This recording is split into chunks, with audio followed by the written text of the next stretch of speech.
Thank you Lord. दोस्तों जय मसीह। आप सभी का प्रभु यीशु मसीह के नाम में फिर एक और बार छठवें दिन बहुत बहुत स्वागत है प्रकाशित वाक्य के इस पूरे स्टडी को सुनने के लिए। दोस्तों फिर से बेहद खुश हूँ, बहुत उत्साहित हूँ आप सभी के बीच में आज का ये विशेष दिन, जो कि प्रकाशित वाक्य का सबसे सेंटर चैप्टर है, जिसको कहते हैं मुख्य अध्याय, जिसके ऊपर पूरी दुनिया बात करती है, डिबेट्स करती है और कई अपने अपने थेरीज लगाते हैं और बात करते हैं। मुझे इस वक्त में बेहद खुशी है, उत्साह हूँ कि मैं इस चैप्टर को यानी प्रकाशित वाक्य के 13वें अध्याय को आपके बीच में रखने जा रहा हूँ, वचन से, वचन के कॉन्टेक्स्ट से, परिस्थिति के हिसाब से और कम से कम 4 लोगों के एंगल से। वो 4 लोग कौन हैं मैं आपको जल्दी बीच में बताऊंगा ना। दोस्तों आशा करता हूं कि आप लोग सब खैरियत से हैं, सलामत हैं। इस कोरोना वायरस के जो बीमारी के चलते आप लोग सब सुरक्षित हैं, ऐसी आशा करते हुए आगे बढ़ना चाहूँगा ना। 2-3 चीज़ आपके बीच में फिर से रख दूँ। फेसबुक पर जो लोग जुड़ रहे हैं, रिक्वेस्ट है कि मुझे आप लोग जो हैं फ्रेंड रिक्वेस्ट ना भेजें, क्योंकि वो लिस्ट फुल हो चुकी है। इसलिए आप केवल पेज को लाइक करें, डैनियल राज पेज को लाइक करें। साथ ही साथ YouTube के जितने सब्सक्राइबर्स हैं, यदि आप मुझे अभी सुन रहे हैं और आपने अभी तक मेरे चैनल को सब्सक्राइब नहीं किया है तो जल्दी से कर ले। और सब्सक्राइब करने के पैसे नहीं लगते, सिर्फ एक बटन दबाना होता है या फिर क्लिक करना होता है, आइकन बेल दबाना होता है और आप जो है मेरे सब्सक्राइबर बन जाते हैं। मकसद यही है आपके बीच में जब भी प्रचार करूँ YouTube के ऊपर तो उसकी नोटिफिकेशन जो है वो आपको मिलती रहे और आप लोग उसको सीख सके। याद दिला दूँ सभी को, जो कि मैं कहना चाहता हूँ, डैनियल राज YouTube से पैसे नहीं कमाता और ना ही किसी सोशल मीडिया से पैसे कमाता है ना। दोस्तों कमेंट बॉक्स को साफ रखें और जो कमेंट्स बॉक्स पे उल्टे सीधे मैसेजेस करते, कल कुछ लोगों ने किया था, अविश्वासियों ने किया था। मैं जानता हूं कि लूसीफर को तकलीफ हो रही है, वो अपने अपने एजेंट जो है उसने कई तरीके से छोड़ रखे हैं, उसको लेकर आप लोग डिस्टर्ब नहीं होना। जो हमारी टीम है उनको ब्लॉक करने का काम कर रही है, आप लोग बिल्कुल परेशान नहीं होइएगा ना। साथ ही साथ जो यूट्यूब पे मुझे सुनते हैं या देखते हैं, सर आप लोगों से भी रिक्वेस्ट है, आप लोग भी जो है कोई चीज़ अगर आपको नहीं समझ में आती है तो आप जो है नीचे कुछ भी नहीं डालें, या फिर आपका डॉक्ट्रिन अलग है, आपका सिद्धांत अलग है, प्रकाशित वाक्य को समझने का आपका एंगल अलग है, तो वहां पे मत डालिए। वो आपकी तक ही रखिए, आपकी थ्योरी को। और मैं समझता हूं कि हम सभी जो है अपने अपने तरीके से प्रकाशित वाक्य की किताब को प्रचार कर चुके हैं, तो इसको भी आप लोग ले लीजिएगा और जैसे आपको ठीक लगता है आप उसको लेकर चल सकते हैं। कोई सवाल नहीं पूछना है कॉमेंट बॉक्स में, वो चाहे फेसबुक हो या यूट्यूब हो, कोई सवाल नहीं पूछना है, हम उसको एंटरटेन नहीं करेंगे। आपको सिर्फ सुनना है और आपको जो नहीं समझ में आता है, मेरा नंबर जग जाहिर है, आप कॉल कर सकते हैं अगर मैं उठाता हूं, क्योंकि मैं व्यस्त रहता हूं, लेकिन नहीं है तो आपके पास फोन से आप लोग पूछ सकते हैं ना। दोस्तों मैं जो स्टडी देता हूं मैं उसको अपने तरीके से रखता हूं। अगर किसी को नहीं समझ में आता है तो वो उठाकर, मेरे प्रचार को उठाकर वो अपनी वीडियो ना बनाए, उनसे रिक्वेस्ट है। और अगर वो बनाते हैं तो मैं समझता हूं कि मूर्खता होगी, क्योंकि आपकी वीडियोस को अगर मैं उठाकर बनाने लगूं तो मैं समझता हूं कि फिर आपको दिक्कत हो जाएगी। तो ऐसा ना तो मैं कर रहा हूं ना आप करें, तो चुपचाप से देखें, आपको जैसा ठीक लगता है आप उसको लेकर चल सकते हैं। याद रखिए, परमेश्वर ने आपको जैसा प्रकाशन दिया है वो आपने रखा है, मुझे जैसा मिल रहा है वो मैंने रखा है। मेजर चीज़ें छोड़कर जो है हम उसको लेकर चल सकते हैं। कुछ लोग मुझे कॉल करके पूछें कि पास से डैनियल ये ऐसा है वो वैसा है, मैंने उनको यही कहा कि सबका अपना अपना होता है। जो मेजर चीज़ है, यीशु यीशु को बोलना है, शैतान को शैतान बोलना है, स्वर्ग को स्वर्ग बोलना है, नरक को नरक बोलना है। ये बेसिक चीज़ें हैं। अगर इसमें 19-20 होता है वो विषय अलग है, लेकिन बाकी जो चीज़ें हैं उसको इतना इंपॉर्टेंस नहीं देना है ना। दोस्तों मैं आशा करता हूं कि सब कुछ ठीक है। अगर आवाज़ ठीक से आ रही है तो नीचे टाइप करके बता दें कहाँ से देख रहे हैं, कौन से कंट्री से देख रहे हैं, वो भी नीचे टाइप करके बता दें। मैं भारत के 29 राज्य का, आप जहाँ से भी है, मुंबई से है, पूना से है, नागपुर से है, गुजरात से है, पंजाब से हैं, छत्तीसगढ़ से हैं, झारखंड से हैं, नेपाल से हैं, पड़ोसी मुल्क नेपाल से हैं, और आप बहुत सारे कलकत्ता से हैं, आप जो है बांग्लादेश से हैं, कई जगहों से मुझे देखते हैं, उन सभी का मैं स्वागत करता हूं। पड़ोसी मुल्क पाकिस्तान, आपका भी मैं धन्यवाद देता हूं कि बड़ी तादाद में लोग वहां पर भी देख रहे हैं। अफ्रीका से, यूके से, इटली से, मुझे लगता है कि यूएसए से काफ़ी जगह से लोग देखते हैं, न्यूजीलैंड, फिजी से भी कुछ लोग देखते हैं। मैं परमेश्वर का उनके लिए भी धन्यवाद देता हूं। और वो सभी लोग जो जहां जहां से देख रहे हैं, आप सभी का बहुत बहुत धन्यवाद ना। दोस्तों ये टॉपिक सिर्फ आज एक ही चैप्टर चलेगा और वहां है प्रकाशित वाक्य 13वां अध्याय ना। इसके आगे 14वां अध्याय जो है कल शुरू करेंगे, लेकिन आज सिर्फ एक ही चैप्टर पे बात होगा, क्योंकि ये चैप्टर बहुत बड़ा है। जी दोस्तों, ये चैप्टर, मुझे आवाज सुनाओ मेरा, ये चैप्टर बहुत बड़ा है और मैं समझता हूं कि इसमें, जी फिनिश ना, ये जो चैप्टर है दोस्तों बहुत बड़ा है और मैं समझता हूं कि इसमें इतना मसाला है जिसको हमें समझना बहुत ज़रूरी है। तो एक एक चीज़ हम समझेंगे और यहां से अभी मैं स्टार्ट करने जा रहा हूं। आप लोग सब तैयार हैं तो मैं आगे बढ़ता हूं। मुझे लगता है कि 500 का आंकड़ा क्रॉस हो चुका है। जी 550 लोग अभी जुड़ गए हैं, उन सभी को मैं धन्यवाद देता हूं। आप लोग जैसा चाहें शेयर कर सकते हैं, वॉच पार्टी कर सकते हैं, आप जैसा चाहे उसको प्रमोट कर सकते हैं, क्योंकि सही शिक्षा लोगों तक पहुंचे ये मेरा मकसद है। नाउ यहां से हम शुरू करेंगे दोस्तों। प्रकाशित वाक्य, ये देख लो, मैं ठीक से पूरा दिख रहा है, फ्रेम दिख रहा है उसमें, वहां पे चेक करो, वहां पे भी चेक करो। नाउ प्रकाशित वाक्य 13वां अध्याय आपके बीच में अभी यहां से शुरू होने पर है। नाउ दोस्तों, एक्सक्यूज मी दोस्तों, साथ ही साथ आप क्या कर सकते हैं, जो स्क्रीनशॉट है आप लोग ले सकते हैं, कुछ वचनों का पॉज करके स्क्रीनशॉट ले सकते हैं, क्योंकि कुछ लोगों ने कहा है कि है ना कुछ चीज़ें हमें समझ में नहीं आती है, तो बेस्ट तरीका है पॉज करिए, स्क्रीनशॉट लीजिए जब अपलोड हो जाता है। मैं तब की बात कर रहा हूँ, लाइव की बात नहीं कर रहा हूँ। सो ऐसे करके आप जो है अपनी स्टडी बना सकते हैं। प्रकाशित वाक्य 13वां अध्याय अब यहां से शुरू हो रहा है ना। सबसे पहले ये वचन को मैं चाहूंगा कि सलोमी आप सबके लिए पढ़े। आप लोग सोच रहे होंगे कि पास्टर डैनियल पहले 13वें अध्याय में आपने पहला कुरिन्थियों 10 का 1 से 12 तक क्यों रख दिया। आइए देखते हैं क्या बताता है पौलुस। जी जी हे भाइयों, मैं नहीं चाहता कि तुम इस बात से अनजान रहो कि हमारे सब बाप दादे बादल के नीचे थे और सबके सब समुद्र के बीच से पार हो गए, और सब ने बादल में और समुद्र में मूसा का बपतिस्मा लिया, और सब ने एक ही आत्मिक भोजन किया, और सब ने एक ही आत्मिक जल पिया, क्योंकि वे उस आत्मिक चट्टान से पीते थे जो उनके साथ साथ चलती थी, और वह चट्टान मसीह था। परंतु परमेश्वर उनमें से बहुतों से प्रसन्न न हुआ, इसलिए वे जंगल में ढेर हो गए। ये बातें हमारे लिए दृष्टांत ठहरी कि जैसे उन्होंने लालच किया वैसे हम बुरी वस्तुओं का लालच न करें, और न तुम मूर्ति पूजक बनो जैसे कि उनमें से कितने बन गए थे। जैसा लिखा है, लोग खाने पीने बैठे और खेलने कूदने उठे, और न हम व्यभिचार करें जैसा उनमें से कितनों ने किया, और एक दिन में 23,000 मर गए। और न हम प्रभु को परखे जैसा उनमें से कितनों ने किया, और सांपों के द्वारा नष्ट किए गए। और न तुम कुड़कुड़ाओ जिस रीति से उनमें से कितने कुड़कुड़ाए और नष्ट करने वाले के द्वारा नष्ट किए गए। परंतु ये सब बातें जो उन पर पड़ी दुष्टान की रीति पर थी, और वे हमारी चेतावनी के लिए जो जगत के अंतिम समय में रहते हैं लिखी गई है। इसलिए जो समझता है मैं स्थिर हूँ, वह चौकस रहे कि कहीं गिर न पड़े। ओके दोस्तों, आप लोग सोच रहे होंगे कि पास्टर डैनियल प्रकाशित वाक्य के स्टडी में आपने पहला कुरिन्थियों का 10वां अध्याय 1 से 12 तक को क्यों रख दिया। ये वचन में आपने अगर गौर किया होगा, जब लड़की पढ़ रही थी तो पौलुस कह रहा है कि चेतावनी के रूप में है, सबक के रूप में है, दृष्टांत के रूप में है। इसका मतलब है कि ये 13वां अध्याय जो आपके बीच में मैं अभी सिखाने पर हूं, आपको इसे सीखना है, आपको सबक सीखना है। आप जो घटनाएं अभी देखोगे वो आपके भविष्य में घटेगी, लेकिन उस वक्त में कलीसिया नहीं होगी, मैं वो भी रखूंगा आपके बीच में। लेकिन उससे जो घटना घटने पर है, जिसको कम से कम 4 लोगों ने अपने अपने एंगल से रखा, मैं बताऊंगा, उससे आपको सीखना है। इसलिए जाकर मैंने ये वचन रखा है, जो कि पूरा 13वां अध्याय हम सब के लिए एक चेतावनी के रूप में है। प्रकाशित वाक्य 13वां अध्याय एक चेतावनी के रूप में लेना है। मैं वापस कहता हूं, इसके जितनी भी घटनाएं हैं, कलीसिया, सच्ची कलीसिया, पवित्र लोग, सच्ची कलीसिया, यीशु के ट्रू फॉलोवर्स इस वक्त में 13वें अध्याय पे नहीं रहेंगे।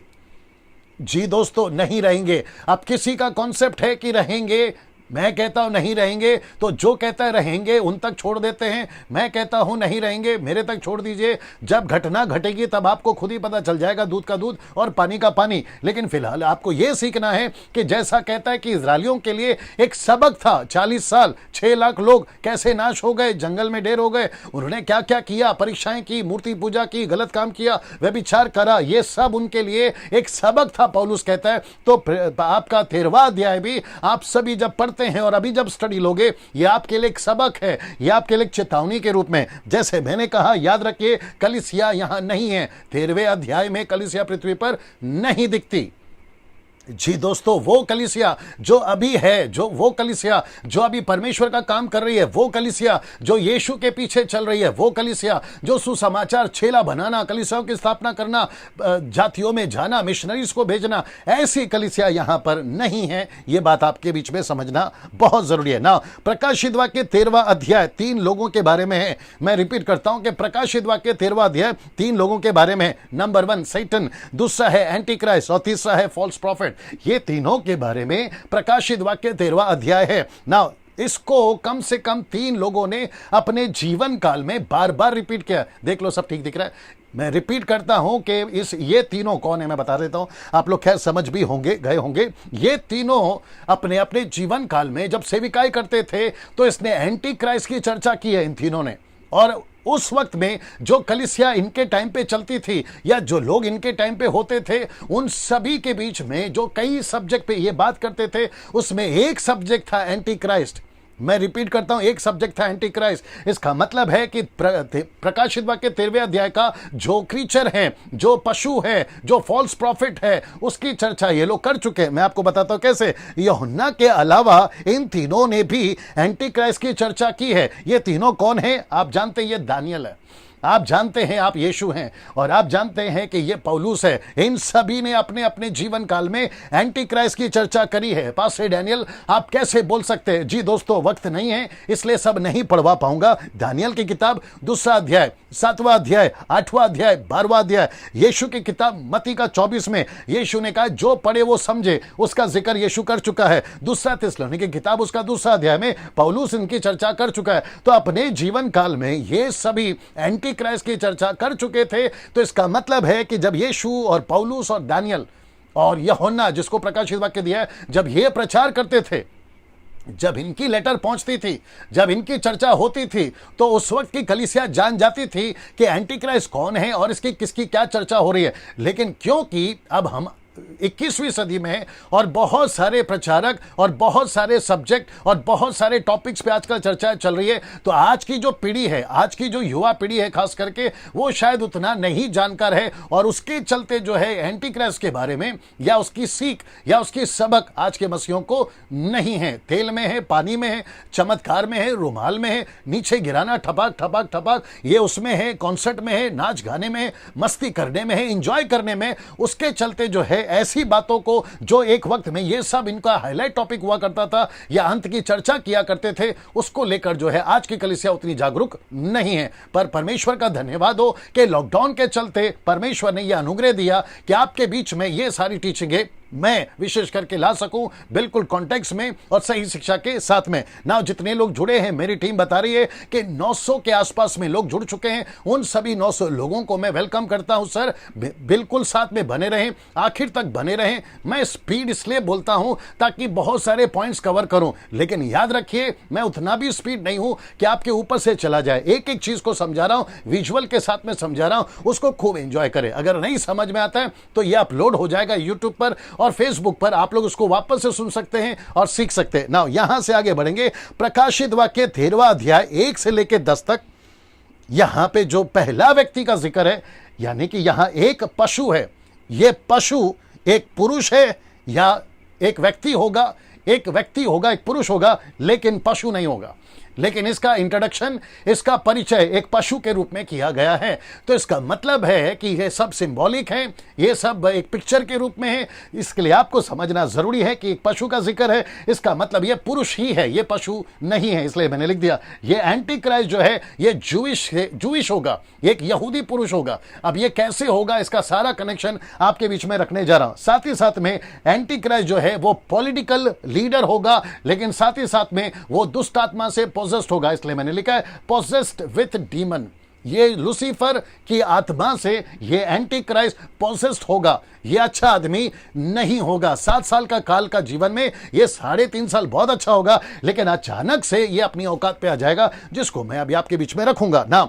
ये एक हिस्सा, और साथ ही साथ में इन चारों के नजरिए से हम इसको देखेंगे और इस अध्याय को 2 भागों में देखेंगे ना। प्रकाशित वाक्य 13वां अध्याय, फिर दूसरा 11 से लेकर उसका 18 वचन तक। यहां पर दूसरा पशु है, ये भी एक पशु का जिक्र करता है, लेकिन ये भी पुरुष है, ये भी पुरुष है, ना कि पशु। और इसका परिचय ऐसा है, फॉल्स प्रॉफिट, जिसको हिंदी में कहते हैं झूठा भविष्यवक्ता। ना ये रिलीजियस लीडर होगा, लेकिन ये भी पॉसेस्ड होगा विद डीमन। तो इसका मतलब है जी, इसका मतलब है कि दो तरह के पशु हैं, और दो तरह के पशु का दो अलग अलग हिस्सा है। मैं वापस आपके बीच में रखता हूं, 13वां अध्याय का 1 से 10 तक में एक पशु है, 13वां अध्याय 10-11 से लेकर 18वें वचन तक में दूसरा पशु है। तो इसका मतलब है, एक है पॉलिटिकल लीडर एंटी क्राइस्ट, और दूसरा है रिलीजियस लीडर यानी कि झूठा भविष्यवक्ता, फॉल्स प्रॉफिट। दोनों के दोनों डीमन पॉसेस है, यानी कि दुष्ट आत्मा से ग्रस्त है, शैतान की आत्मा से ग्रस्त है, और ये शैतान की ओर से होगा। ना दोस्तों, आइए बात करते हैं पहले प्रकाशित वाक्य 13वां अध्याय 1 से लेकर 10 तक में। एक एक करके आपके बीच में रखूंगा, और कम से कम 1000 लोग अभी जुड़ चुके हैं। आपका वापस स्वागत करता हूं। शेयर करते जाइए, आपको जैसी प्रतिक्रिया देनी है कमेंट्स बॉक्स में देते जाइए। थंब है, सिंबल है, आप प्रेज द लॉर्ड, हालेलुया, आमीन जैसा टाइप करना चाहें आप कर सकते हैं। याद रखो, अगर कोई उल्टा सीधा कमेंट्स करता है उसको रिप्लाई नहीं देना है, आपको सिर्फ स्टडी पे फोकस करना है। और हमारी जो टीम है, जो लोग उल्टा सीधा कमेंट्स करते हैं, अगर वो अभी सुन रहे हैं, आपको सीधा रिमूव या ब्लॉक किया जाएगा, आप उसका ख्याल रखिएगा। तो इससे बेहतर है आप ऐसा कुछ ना करें, चुपचाप देखें। हो सकता है कि आज आपको कुछ चीजें समझ में नहीं आ रही, भविष्य में आपको हर चीजें समझ में आ जाएगी। प्रकाशित वाक्य उसका 13वां अध्याय वचन 1, मैं चाहता हूं कि सलोमी आप जल्दी से उसको पढ़ें। प्रकाशित वाक्य 13वां अध्याय वचन है, the book of Revelation chapter, बोल दो इंग्लिश में भी बोल दो, the book of Revelation chapter 13 verse 1। तब मैंने एक पशु को समुद्र में से निकलते हुए देखा, जिसके 10 सींग और 7 सिर थे। उसके सींगों पर 10 राजमुकुट और उसके सिरों पर परमेश्वर की निंदा के नाम लिखे हुए थे। तब मैंने एक पशु को समुद्र में से निकलते हुए देखा, जिसके 10 सींग और 7 सिर थे। उसके सींगों पर 10 राजमुकुट और उसके सिरों पर परमेश्वर की निंदा के नाम लिखे हुए थे। ओके ना दोस्तों, जैसे आपने अभी सुना कि यहां पर सबसे पहला प्रकाशित वाक्य 13 का 1 में पढ़ा, the book of Revelation chapter 13 verse 1, लिखा है कि एक पशु को समंदर में से निकलते देखा, जिसके 10 सींग और 7 सिर थे। उसके सींगों पर 10 राजमुकुट था, उसके सिरों पर परमेश्वर की निंदा के नाम लिखे हुए थे। ये एक एक करके आपके बीच में रखने जा रहा हूं, आइए देखते हैं। तो सबसे पहले लिखा है कि मैंने एक पशु को समंदर में से निकलते देखा। तो यह समंदर किसको रिप्रेजेंट करता है, इसका मतलब क्या है, इसका खुलासा क्या है? यशायाह की किताब, आर यू रेडी? यशायाह की किताब उसका 17वां अध्याय और वचन 12।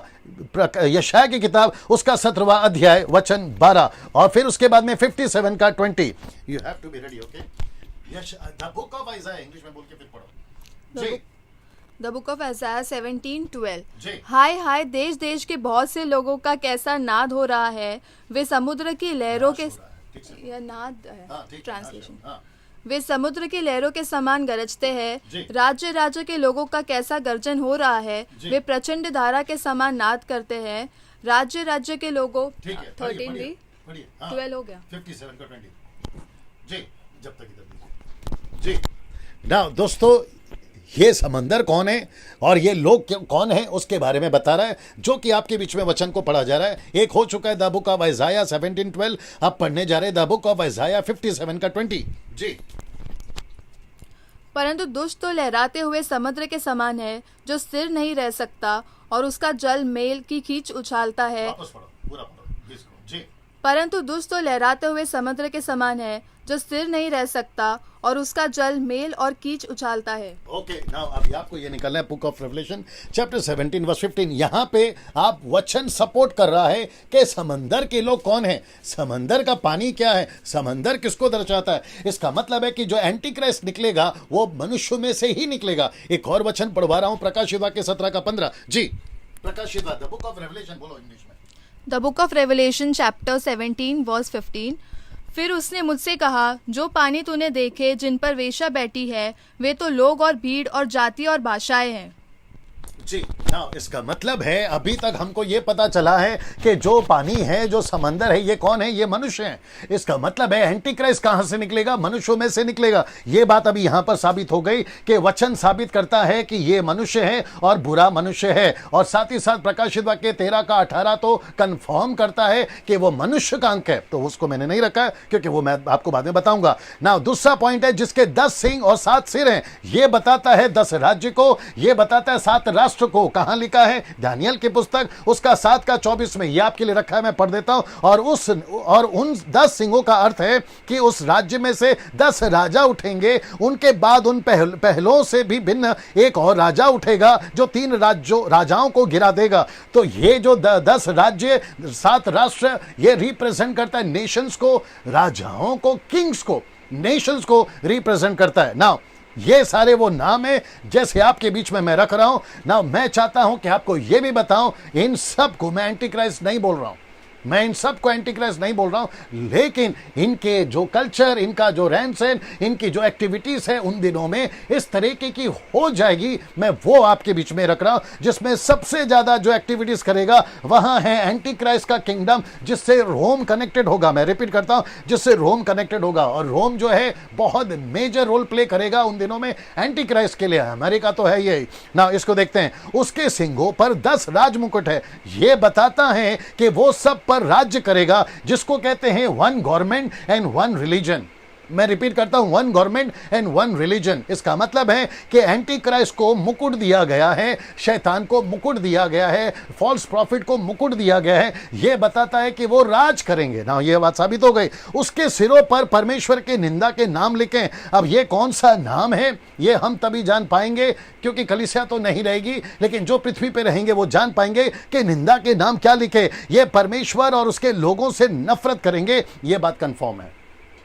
जी दोस्तों, वापस कहता हूं, ये परमेश्वर के लोगों से नफरत करेंगे, परमेश्वर के नाम से नफरत करेंगे, परमेश्वर के लोगों से नफरत करेंगे। और ये किस लेवल तक नफरत करेंगे वो भी आपके बीच में मैं रखूंगा ना। इसको देखते हैं, प्रकाशित वाक्य 13:2 लिखा है कि जो पशु मैंने देखा वे चीते की नाई था, उसके पांव भालू के से, मुंह सिंह का सा था। उस अजगर ने अपनी सामर्थ और अपना सिंहासन, उस बड़ा अधिकार उसे दे दिया था। इसका मतलब है चीते की नाव पांव भालू के समान, मुंह उसी के समान, और अजगर, ये देखिए अजगर ने अपना सारा अधिकार उसको दे दिया। तो यहां पर टोटल 4 हैं, एक है चीता, दूसरा है भालू, तीसरा है सिंह और चौथा है अजगर। ये अजगर को ड्रैगन भी कहा गया है, मैं आपको बता चुका हूं, ठीक है ना। सो यहां पे ये चारों आपको दिखाई देते हैं। मेरे साथ में बने रहे, एक एक खुलासा करने जा रहा हूं। पहला ये चित्र देख लीजिए जी, लाइट की आवश्यकता है, देख लो क्या करना है।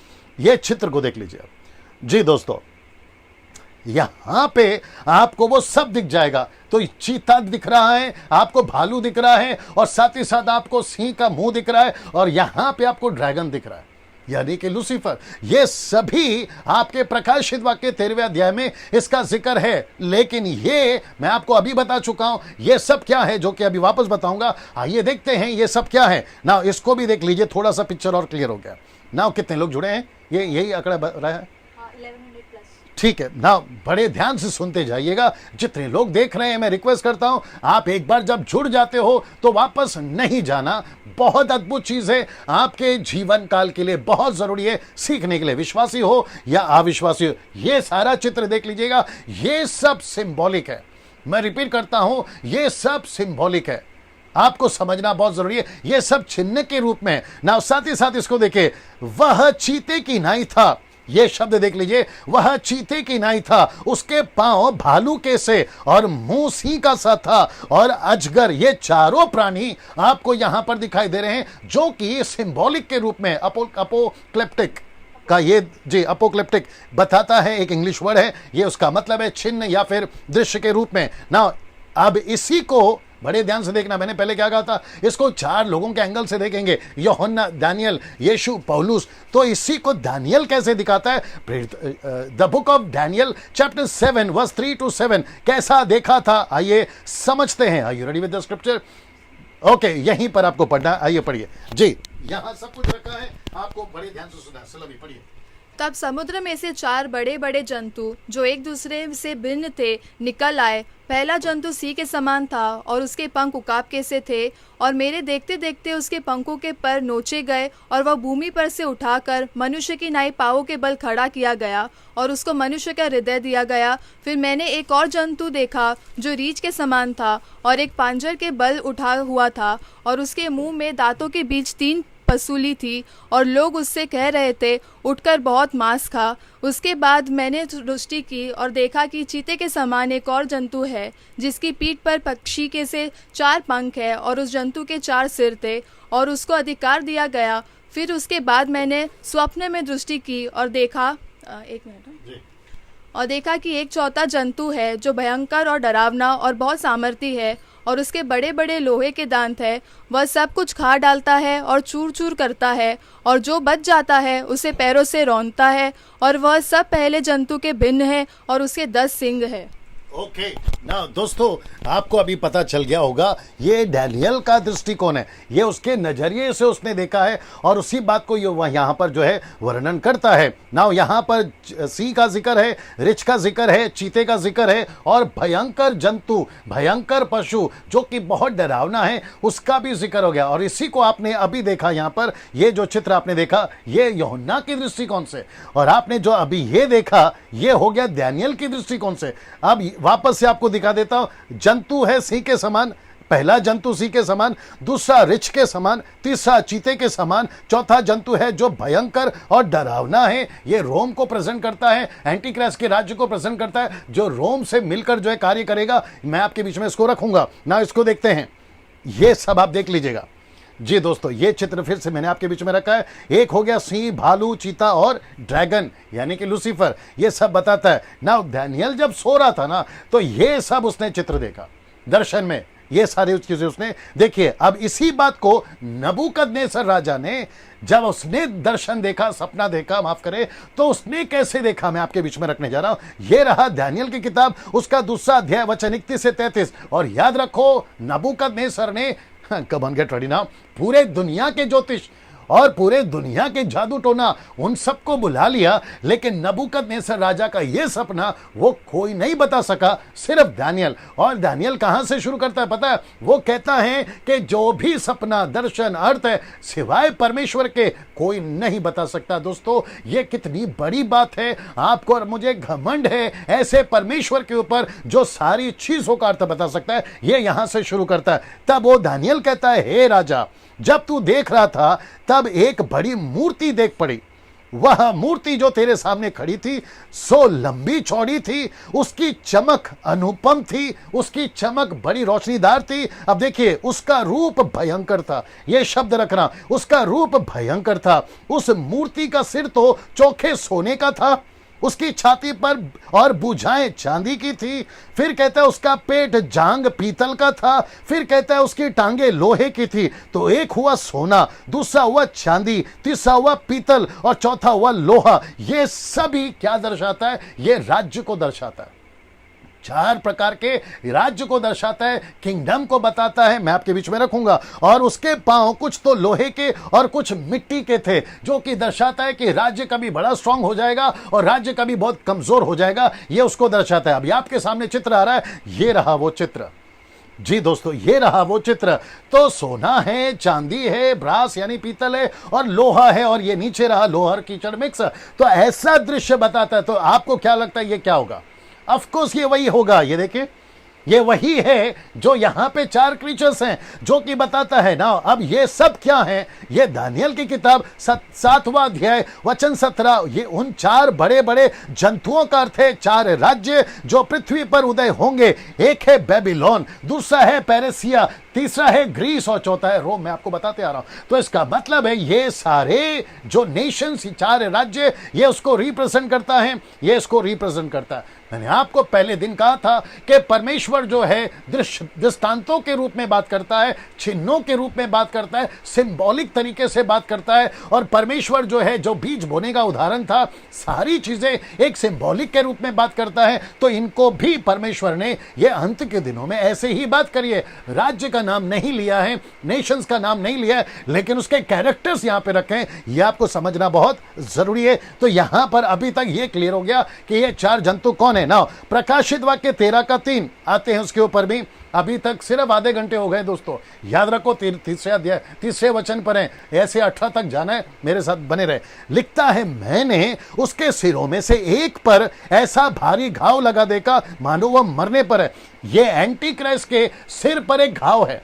अब इसको दो थैरी है, मैं बाद में बताऊंगा, इसको याद रखिएगा, दो थैरी है इसके ऊपर। इसके सिर पर घाव है, मानो मर रहा है, फिर उसका प्राण घातक घाव अच्छा हो गया। सारी पृथ्वी के लोग उस पशु के पीछे अचंबा करते हुए चले। प्रकाशित वाक्य 13 का 14-15 में उसका जिक्र है, जो कि मैं आपके बीच में अभी रखूंगा ना। दोस्तों ये क्या है? सबसे पहला मानो वह मरने पर है। इसकी दो थियरी है, मैंने आपको अभी बताया। सबसे पहला कहते हैं, कोई लोग कहते हैं एक राष्ट्र है, जैसे मैंने आपको 4 राज्य बताया, ये 4 राज्य हैं जो कि एक मर जाएगा, मतलब खत्म हो जाएगा, मतलब हार जाएगा या पूरी तरह से नस्तोन्मुख हो जाएगा या खत्म हो जाएगा, लेकिन अचानक से वो फिर से खड़ा हो जाएगा या फिर से वो तैयार हो जाएगा। उसकी जो इंफ्रास्ट्रक्चर्स है, उसका इकोनॉमी है, उसकी जो पॉपुलेशन है, वो वापस से तैयार हो जाएगी। एक थ्योरी है। लेकिन दूसरी थ्योरी क्या है, मैं आपके बीच में रखने जा रहा हूं, और जिसको फॉल्स प्रॉफिट जो है वो उसको ठीक करेगा ना। दूसरी थ्योरी, एंटी क्राइस्ट सच में मर जाएगा। मैं रिपीट करता हूं कि एंटी क्राइस्ट सच में मर जाएगा, और वो जैसे मरेगा, उसकी कनेक्शन कहां कर रहा हूं वो भी देखिए। वो जैसे मरेगा, इसका मतलब है यीशु की नकल। यीशु की नकल, जैसा यीशु मरा था ना, क्योंकि लूसीफर अपने आप को परमेश्वर से हर बार इमिटेट, नकल करता हुआ पाया गया। ये भी 3 है, पिता पुत्र पवित्र आत्मा, antichrist, Lucifer, false prophet, ये भी 3 है। तो जैसे यीशु मरा, तो एंटी क्राइस्ट कहता है मैं भी मरूंगा, और जो है लोगों से सिंपैथी और पूरा नेशन मेरी तरफ करेगा और मुझे जो आराधना करेगा, ये उसका कॉन्सेप्ट है। तो वाकई में दूसरा थ्योरी के साथ में मैं 90% जाऊंगा, जो कि बताता है कि एंटी क्राइस्ट वाकई में मर गया। मैं वचन भी रख रहा हूं आपके सामने ना। तो ये मरेगा, फॉल्स प्रॉफिट उसको जिंदा करेगा। ये देख रहे हैं आप, फॉल्स प्रॉफिट उसको जिंदा करेगा, और जैसे ये जिंदा हो जाएगा, मैं आपको बताता हूं क्या होगा ना। प्रकाशित वाक्य 17 का 8 यहां लिखा है जी, रखा है ना। प्रकाशित वाक्य 17 का 8, जो पशु तूने देखा था, बड़े ध्यान से सुना, जो पशु तूने देखा था यह पहले तो था पर अब नहीं। इसका मतलब है एंटी क्राइस्ट था, बाद में नहीं। क्यों, मैं बताता हूं। अथाह कुंड से निकलकर विनाश में पड़ेगा। ये याद रखो, 17वां अध्याय का 8 वचन है, और ये परमेश्वर की ओर से बात हो रही है। उसका जो भविष्य वो बता रहा है, पृथ्वी के रहने वाले जिनके नाम जगत की उत्पत्ति के समय से जीवन की पुस्तक में लिखे नहीं गए, बड़े ध्यान से देखना, उस पशु की यह दशा देखकर कि पहले था अब नहीं। अब जरा देखना क्या आ रहा है, फिर आ जाएगा। इसका मतलब है पहले था फिर अब नहीं, मतलब मर गया, और ये कहता है वो जिंदा हो गया। ये देखो, फिर आ गया, और अचंबा करेंगे, यार ये जिंदा था फिर मर गया और फिर अचानक से जिंदा कैसे हो गया, ऐसा करके अचंबा करेंगे। तो उसका मतलब है, ये बात बताती है, दूसरी थ्योरी बताती है कि ये वाकई में मरेगा और यीशु की तरह ये वापस से जिंदा होगा ना। कुछ लोग कहते हैं कि पुनरुत्थान सिर्फ यीशु के लिए, जी उठना सिर्फ यीशु के लिए, परमेश्वर ही है जो जिंदा करता है। फिर ये लूसीफर, एंटी क्राइस्ट जो है, वो कैसे जिंदा हो गया? आप सभी जानते हैं कि ये सारी चीजें जो है एक सिंबॉलिक के रूप में है, आपको समझना बहुत जरूरी है। साथ ही साथ में लूसीफर क्या नहीं कर सकता, उसको अधिकार दिया गया, इसके चलते ये कार्य कर रहा है। और आपको मैंने बताया था कि भटकने वाली आत्मा लोगों में आएगी, तो इसका मतलब है कि लूसीफर की ताकत से, फॉल्स प्रॉफिट की ताकत से ये एंटी क्राइस्ट जिंदा होगा, या तो फिर एक्टिंग करेगा। मैं रिपीट करता हूं, या तो फिर वो एक्टिंग करेगा। जैसे आपको याद होगा, कुछ मैं समझता हूं 1 महीने से नॉर्थ कोरिया का जो प्रेसिडेंट है, जो रूलर है, जिसका नाम है किम योंग, उसको घोषित किया गया था वो मर गया, लेकिन वो नाटक था। फिर अचानक से न्यूज में चलने लगा कि यार वो तो जिंदा है। तो ऐसी कुछ नकल ये करेगा। जैसे बीच में उल्फ लुका, साउथ अफ्रीका वाला प्रीचर, उसने जिंदा डेड बॉडी लाई और उसने प्रेटेंड किया कि मैं उसको जिंदा करूंगा, लेकिन वो जबकि पहले से जिंदा था। ये वीडियो आप जानते हैं। तो ऐसा कुछ नाटक करेगा या सच में वो मर जाएगा, ऐसी कुछ थ्योरी जो है दूसरे वाले के साथ में मैं 90% चल रहा हूं ना। दोस्तों इसको देखते हैं, ये वचन आपको बता दिया कि वो पहले था अब नहीं है, और वो फिर से आ जाएगा। ये बात बताती है। प्रकाशित वाक्य 4 वचन में जा रहे हैं, लिखता है उन्होंने अजगर की पूजा की क्योंकि उसने पशु को, ये देख रहे हैं लाल, पशु को अपना अधिकार दे दिया था, और ये कहकर पशु की पूजा की कि इस पशु के समान कौन है। तो इसका मतलब है यहां पर एक चीज पूरी हो रही है, मैं आपके बीच में रखने जा रहा हूं, देख लीजिए। उन्होंने अजगर की पूजा की, ये देख रहे हैं, लिखा है उन्होंने अजगर की पूजा की। और आपको पता है शैतान यही चाहता था कि लोग उसकी वर्शिप करें। Can you believe this? कितने लोग देख रहे हैं बताइए जी, ये बताते रहना बीच बीच में, ये कुछ सेकंड रखना हो दोस्तों। लूसीफर शुरू से यही चाहता था कि उसकी वर्शिप हो। देखो उसकी वर्शिप हो। और लूसीफर अभी यहां पे कम से कम 3.5 साल के लिए यह सक्सेस हो गया कि पूरी दुनिया उसकी वर्शिप कर रही है। ये देखो, उसकी वर्शिप कर रही है ना। इसको देखिए, प्रकाशित वाक्य 13:5 कहता है कौन लड़ सकता है किससे? एंटीक्राइस्ट से। कौन उससे लड़ सकता है? और बड़े बोल बोलने और निंदा करने के लिए उसको मुंह दिया गया। ये देख रहे हैं आप, उसको मुंह दिया गया और साथ ही साथ उसे 42 महीने तक काम करने का अधिकार दिया गया। 42 महीना आप समझते हैं 3.5 साल को दर्शाता है ना। पद 5 में यह एंटीक्राइस्ट अपने पूरे रुबाब में होगा। मैं रिपीट करता हूं कि 5वें पद के वचन के अनुसार एंटीक्राइस्ट अपने पूरे रुबाब में होगा। रुबाब का मतलब आप समझते हैं, पूरे जोश में होगा और फुल फ्लैश में यह काम करेगा ना। ऐसा क्यों? क्योंकि इसको चीता घोषित किया गया है, तो चीते की तरह इसकी स्पीड होगी, फिर रिच की तरह यह स्ट्रांग होगा और फिर सिंह की तरह यह बोल्ड होगा। Can you believe this? मैं रिपीट कर दूं, चीते की तरह इसकी स्पीड होगी, साथ ही साथ रिच की तरह यह स्ट्रांग होगा और साथ ही साथ सिंह की तरह यह बोल्ड होगा। इसका मतलब है कि एंटी क्राइस्ट किसी से नहीं डरेगा। उसकी स्पीड होगी, वो स्ट्रांग होगा और वो बोल्ड होगा। See this? ये सब रिप्रेजेंट करता है एक व्यक्ति के लिए। एक व्यक्ति इतना स्ट्रांग पूरे दुनिया में, जिसको पूरी दुनिया अलग नजर से देखेगी। आपको पता है, पूरे दुनिया में जिसको कहते हैं टॉप 10 मॉडल्स, जिसमें नंबर 1 पे कोई आता है, या top 10 smart persons in the world, ऐसा कुछ होता है, 7 वंडर्स ऑफ द वर्ल्ड। ऐसे में एंटी क्राइस्ट उस वक्त में नंबर 1 पे होगा। उसकी स्पीड होगी, वो स्ट्रांग होगा और वो बोल्ड होगा। किसी से नहीं डरेगा, किसी के बाप से नहीं डरेगा, वो चाहे कोई भी नेशन हो। और उसी के चलते ऐसे व्यक्ति की आराधना करना उस वक्त के लोगों के लिए तो स्वाभाविक है। आप कनेक्ट कर रहे हैं, मेरे को देख रहे हैं आप कैसे मैं बता रहा हूं? इसका मतलब है कि दोस्तों, मैं वापस कहता हूं, जो मैंने शुरू किया था, यह 13वां अध्याय एक सीख है, यह 13वां अध्याय एक चेतावनी है, यह 13वां अध्याय एक सबक है। अगर हम अभी नहीं सुधरे तो हम इसके शिकार जरूर हो जाएंगे। मैं वो आपके बीच में रख रहा हूं ना। इसको देखिए, प्रकाशित वाक्य 13:6 और उसने परमेश्वर की निंदा करने के लिए मुंह खोला, उसके नाम और उसके तंबू अर्थात स्वर्ग के रहने वालों की निंदा की। तो इसने परमेश्वर के लोगों की निंदा की, इसने परमेश्वर की जो आराधना करते उसकी निंदा की। उस वक्त की बात कर रहा हूं। और ऐसा करने के लिए इसने अपना मुंह खोला ना। इसको देखिए, पद 4 के अनुसार पद 4 के अनुसार अब उनका परमेश्वर शैतान है, जो मैं आपको बता चुका हूं कि पद 4 में उसने कहा कि मेरी आराधना करो। तो पद 4 के अनुसार दोस्तों, पद 4 के अनुसार शैतान उसका परमेश्वर है। किसका? उन दिनों का, लोगों का। तो स्वर्ग के परमेश्वर की निंदा तो करेंगे ही। आप नहीं समझे, वापस समझा देता हूं। लिखा है परमेश्वर की निंदा करने के लिए मुंह खोला, उसके नाम और उसके स्तंभू अर्थात स्वर्ग के रहने वाले परमेश्वर की निंदा की। इसका मतलब है कि उन दिनों में लोगों को पता चल जाएगा कि जो ऊपर बैठा परमेश्वर है वो परमेश्वर नहीं है, जो यीशु है वो परमेश्वर नहीं है, यीशु जो है वो एंटी क्राइस्ट है, और जो परमेश्वर है वो ये शैतान है यानी कि इब्लिस है। तो वो उसकी आराधना करेंगे पद 4 के अनुसार। तो इसका मतलब है कि लूसीफर पूरी दुनिया को डिक्लेयर कर चुका होगा कि परमेश्वर अब लूसीफर है। Can you believe this? और आप धीरे धीरे अब वहां बढ़ रहे हैं जहां लूसीफर अपना तांडव मचाएगा। आइए मैं आपको बताता हूं, प्रकाशित वाक्य 13:7 उसे यह अधिकार दिया गया कि पवित्र लोगों से लड़े, उन पर जय पाए और उसे हर कुल, ना ये गजब का है, लिखा है कि हर कुल, लोग, भाषा, जाति पर अधिकार हो। आप नहीं समझे शायद। हिंदू तुम सुनो, मुस्लिम्स तुम सुनो, बुद्धिस्ट पारसी तुम सुनो, यहूदियों तुम सुनो, और दुनिया के जितने भी रिलीजियस है, भारत में तो 7 हैं, इसके अलावा जो बाकी रिलीजन्स है, उन सभी को कहना चाहता हूं कि लूसीफर जब अपनी पूजा करवा रहा होगा खुद परमेश्वर बैठकर, तो लिखा है कि हर कुल, लोग, भाषा, जाति, उसके ऊपर वो परमेश्वर बन जाएगा। मैं कुछ वचन और रखूंगा इससे रिलेटेड। तो इसका मतलब है कि दुनिया के जितने भी रिलीजियस हैं, मैंने इसलिए लिखा ना 1 गवर्नमेंट एंड 1 रिलीजन, इसका मतलब है कि दुनिया के जितने भी रिलीजियस हैं वो सब इसको मानने लगेंगे।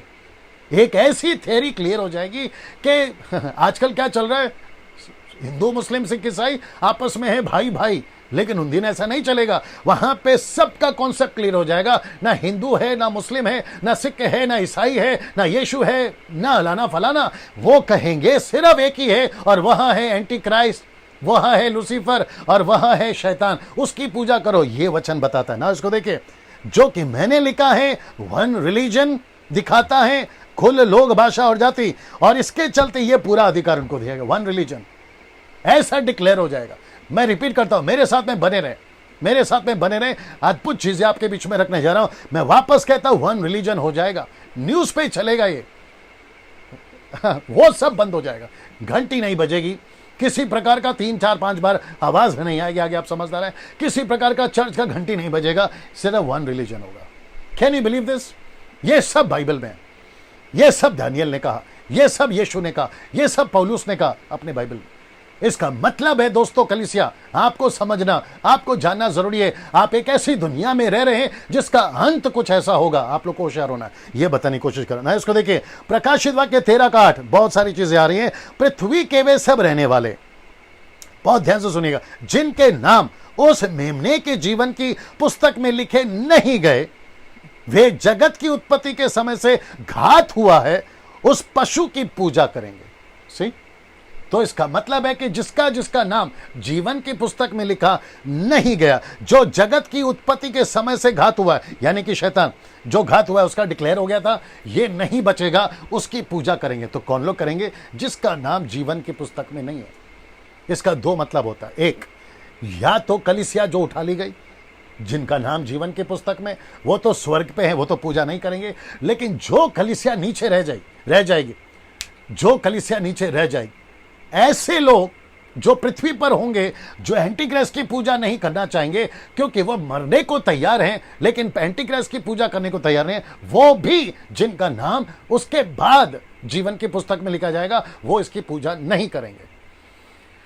वाह, एक ऐसी चीज आखिरी में दिखाऊंगा, लेकिन उसको थोड़ा सा भी बोल देता हूं। दोस्तों, इसको देखकर ऐसा लगता है कि हम इस दिनों को नहीं देखना चाहेंगे।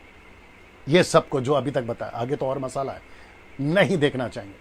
ये सुनते वक्त में, अभी बीच में मुझे किसी ने मैसेज किया था, बोला डैनियल भाई आपका प्रचार सुनकर बड़ा डर लग रहा है, कहीं ये हो ना जाए, कहीं मैं रह ना जाऊं, मैं उसके लिए क्या करूं, ऐसा करके वो मैसेज कर रहा था। मैं आपको ये बताते वक्त में आपको भी एहसास हो रहा होगा कि डैनियल भाई बात तो सही है, ऐसे कठिन दिन आने वाले हैं, तो ऐसे कठिन दिन में हम क्या करें? एक ही रास्ता है, मैं आखिरी में तो बताऊंगा, लेकिन मैं आपको उसको थोड़ा सा बता देता हूं। जितना हो सकता है परमेश्वर के नजदीक आइए। जी दोस्तों, आपका प्रार्थना का जीवन अगर कमजोर है, टाइट करो। आपका वचन पढ़ने का जीवन कमजोर है, टाइट करो। आपकी संगति प्रभु के साथ में ढीला हो गया, टाइट करो। इसका मतलब है मजबूत करो, आप बचोगे, नहीं तो गई भैंस पानी में। जी दोस्तों, आपको मजबूत होना है ना। उसको देखिए, प्रकाशित वाक्य 13:9, जिसके कान हो वह सुन ले। ये कौन कह रहा है? यीशु।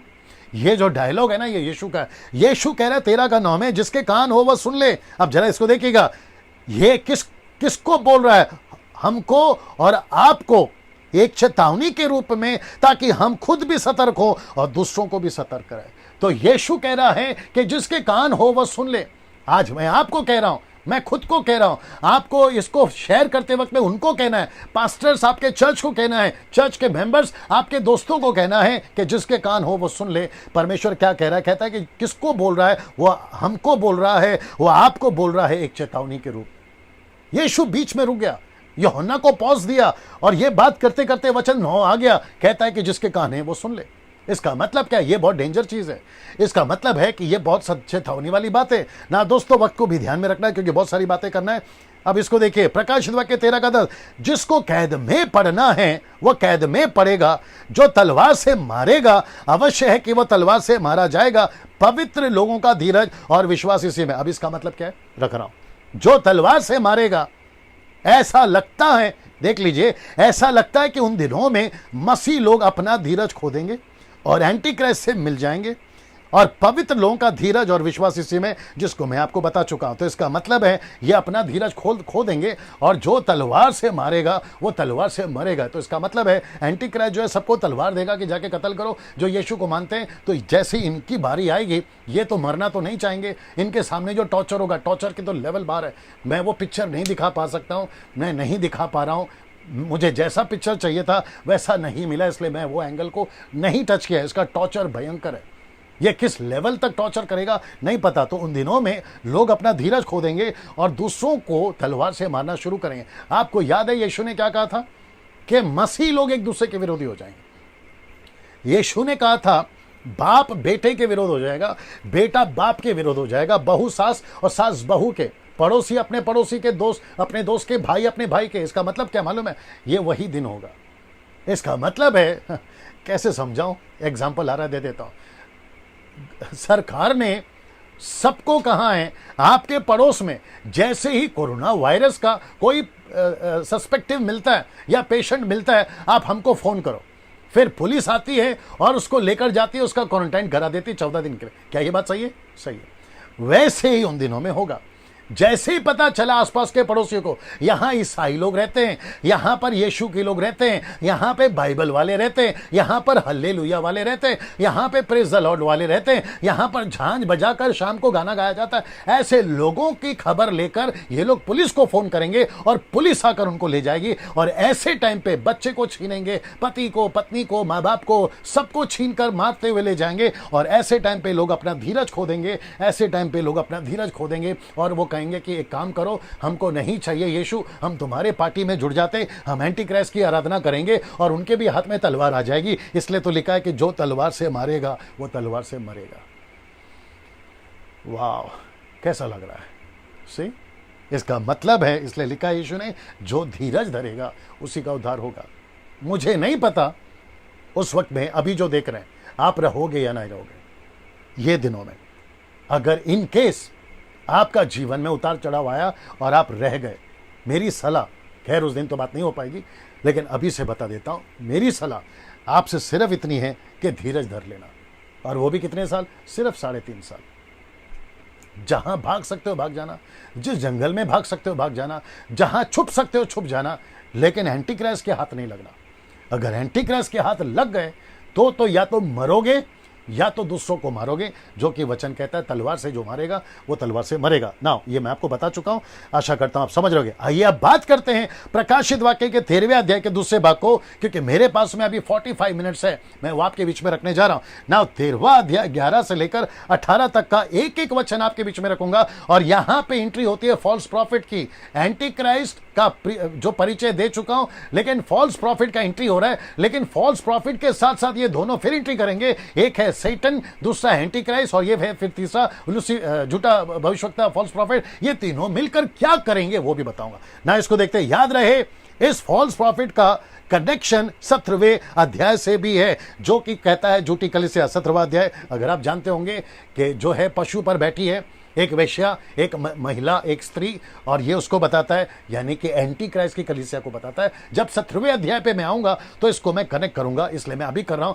ताकि आपको झूठा भविष्यवक्ता उससे जुड़ा रहेगा, ये बता रहा हूं ना। प्रकाशित वाक्य 13 का 11, फिर मैंने एक और पशु को पृथ्वी पे से निकलते देखा। पहला पशु कहां से निकला था? समंदर से। ये पृथ्वी, ये कहां से निकल रहा है? पृथ्वी पर से। इसका मतलब है, बड़े ध्यान से सुनना, इसका मतलब है ये मसीह लोगों में से ही निकलेगा। वाह, वापस कहता हूं, ये मसीह लोगों में से ही निकलेगा। इसलिए इसको मैंने नाम क्या दिया? Religious leader, religious leader but possessed with demon. ये वो व्यक्ति होगा। ये जरा देख लीजिए क्या लिखा है। उसके मेमने के से 2 सिंग थे और वो अजगर की नहीं बोलता था। आप देख रहे हैं आप? तो इसका मतलब है मेमना, अजगर और ये झूठा पशु, यहां पे भी 3 आ गए। ये 2 सिंह का भी मैं मतलब बताऊंगा। 2 सिंह का मतलब क्या है? तो सबसे पहले बात करते हैं, एक और पशु पृथ्वी पर से निकलते हुए देखा। आइए इसको देखते हैं। ये भी मनुष्य ही होगा, पशु नहीं। मैं रिपीट करता हूं, ये भी पृथ्वी पर से निकलेगा, लेकिन यह मनुष्य होगा, पशु नहीं।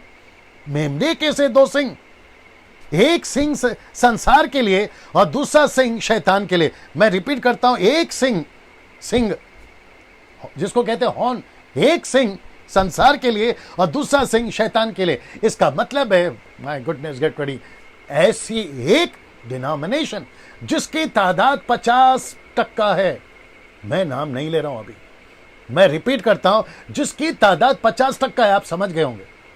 जहां पे सफेद कपड़ा पहना जाता है ऊपर से लेकर नीचे तक, ये रविवार को मिलते हैं, अगर आपको इशारा मिल रहा होगा। तो ऐसे एक सिंह संसार को दिखाने के लिए और दूसरा सिंह शैतान की तरफ से दिखाने के लिए, मैं आपको बताऊंगा। और वह अजगर की नहीं बोलता था, जिसका मतलब है आत्मिक बातें बहुत करेगा, और वो भी वचन से। जैसे अजगर बोलता था ना, हवा से क्या कहा?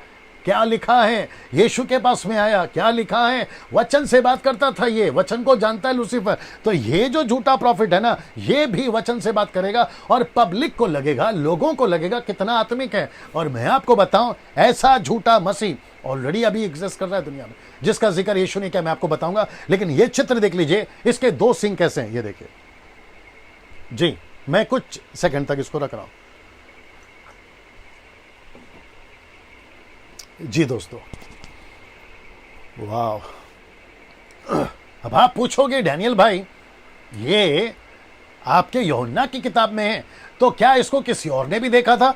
मैं वो भी बता देता हूं, थोड़ी देर रुकना लाइट को। लिखा है दानियल की पुस्तक उसका 8:3 में, देखो कैसा लिखा है कि फिर मैंने आंख उठाकर देखा कि उस नदी के सामने 2 सिंग वाला एक मेढ़ा खड़ा है। उसके दोनों सिंग बड़े हैं, परंतु उनमें से एक अधिक बड़ा है, और जो बड़ा है वह दूसरे के बाद निकला। तो इसका मतलब है इसमें से एक बड़ा है, जो बताता है एंटी क्राइस्ट के लिए, जो बताता है झूठी बातों के लिए। ऐसा है सर ये। अब आप सोच के देखिए, मैंने शुरू में कहा था यीशु ने इसकी चर्चा करी है, दानियल ने इसकी चर्चा करी है, पौलुस ने इसकी चर्चा करी है, और यूहन्ना तो कर ही रहा है।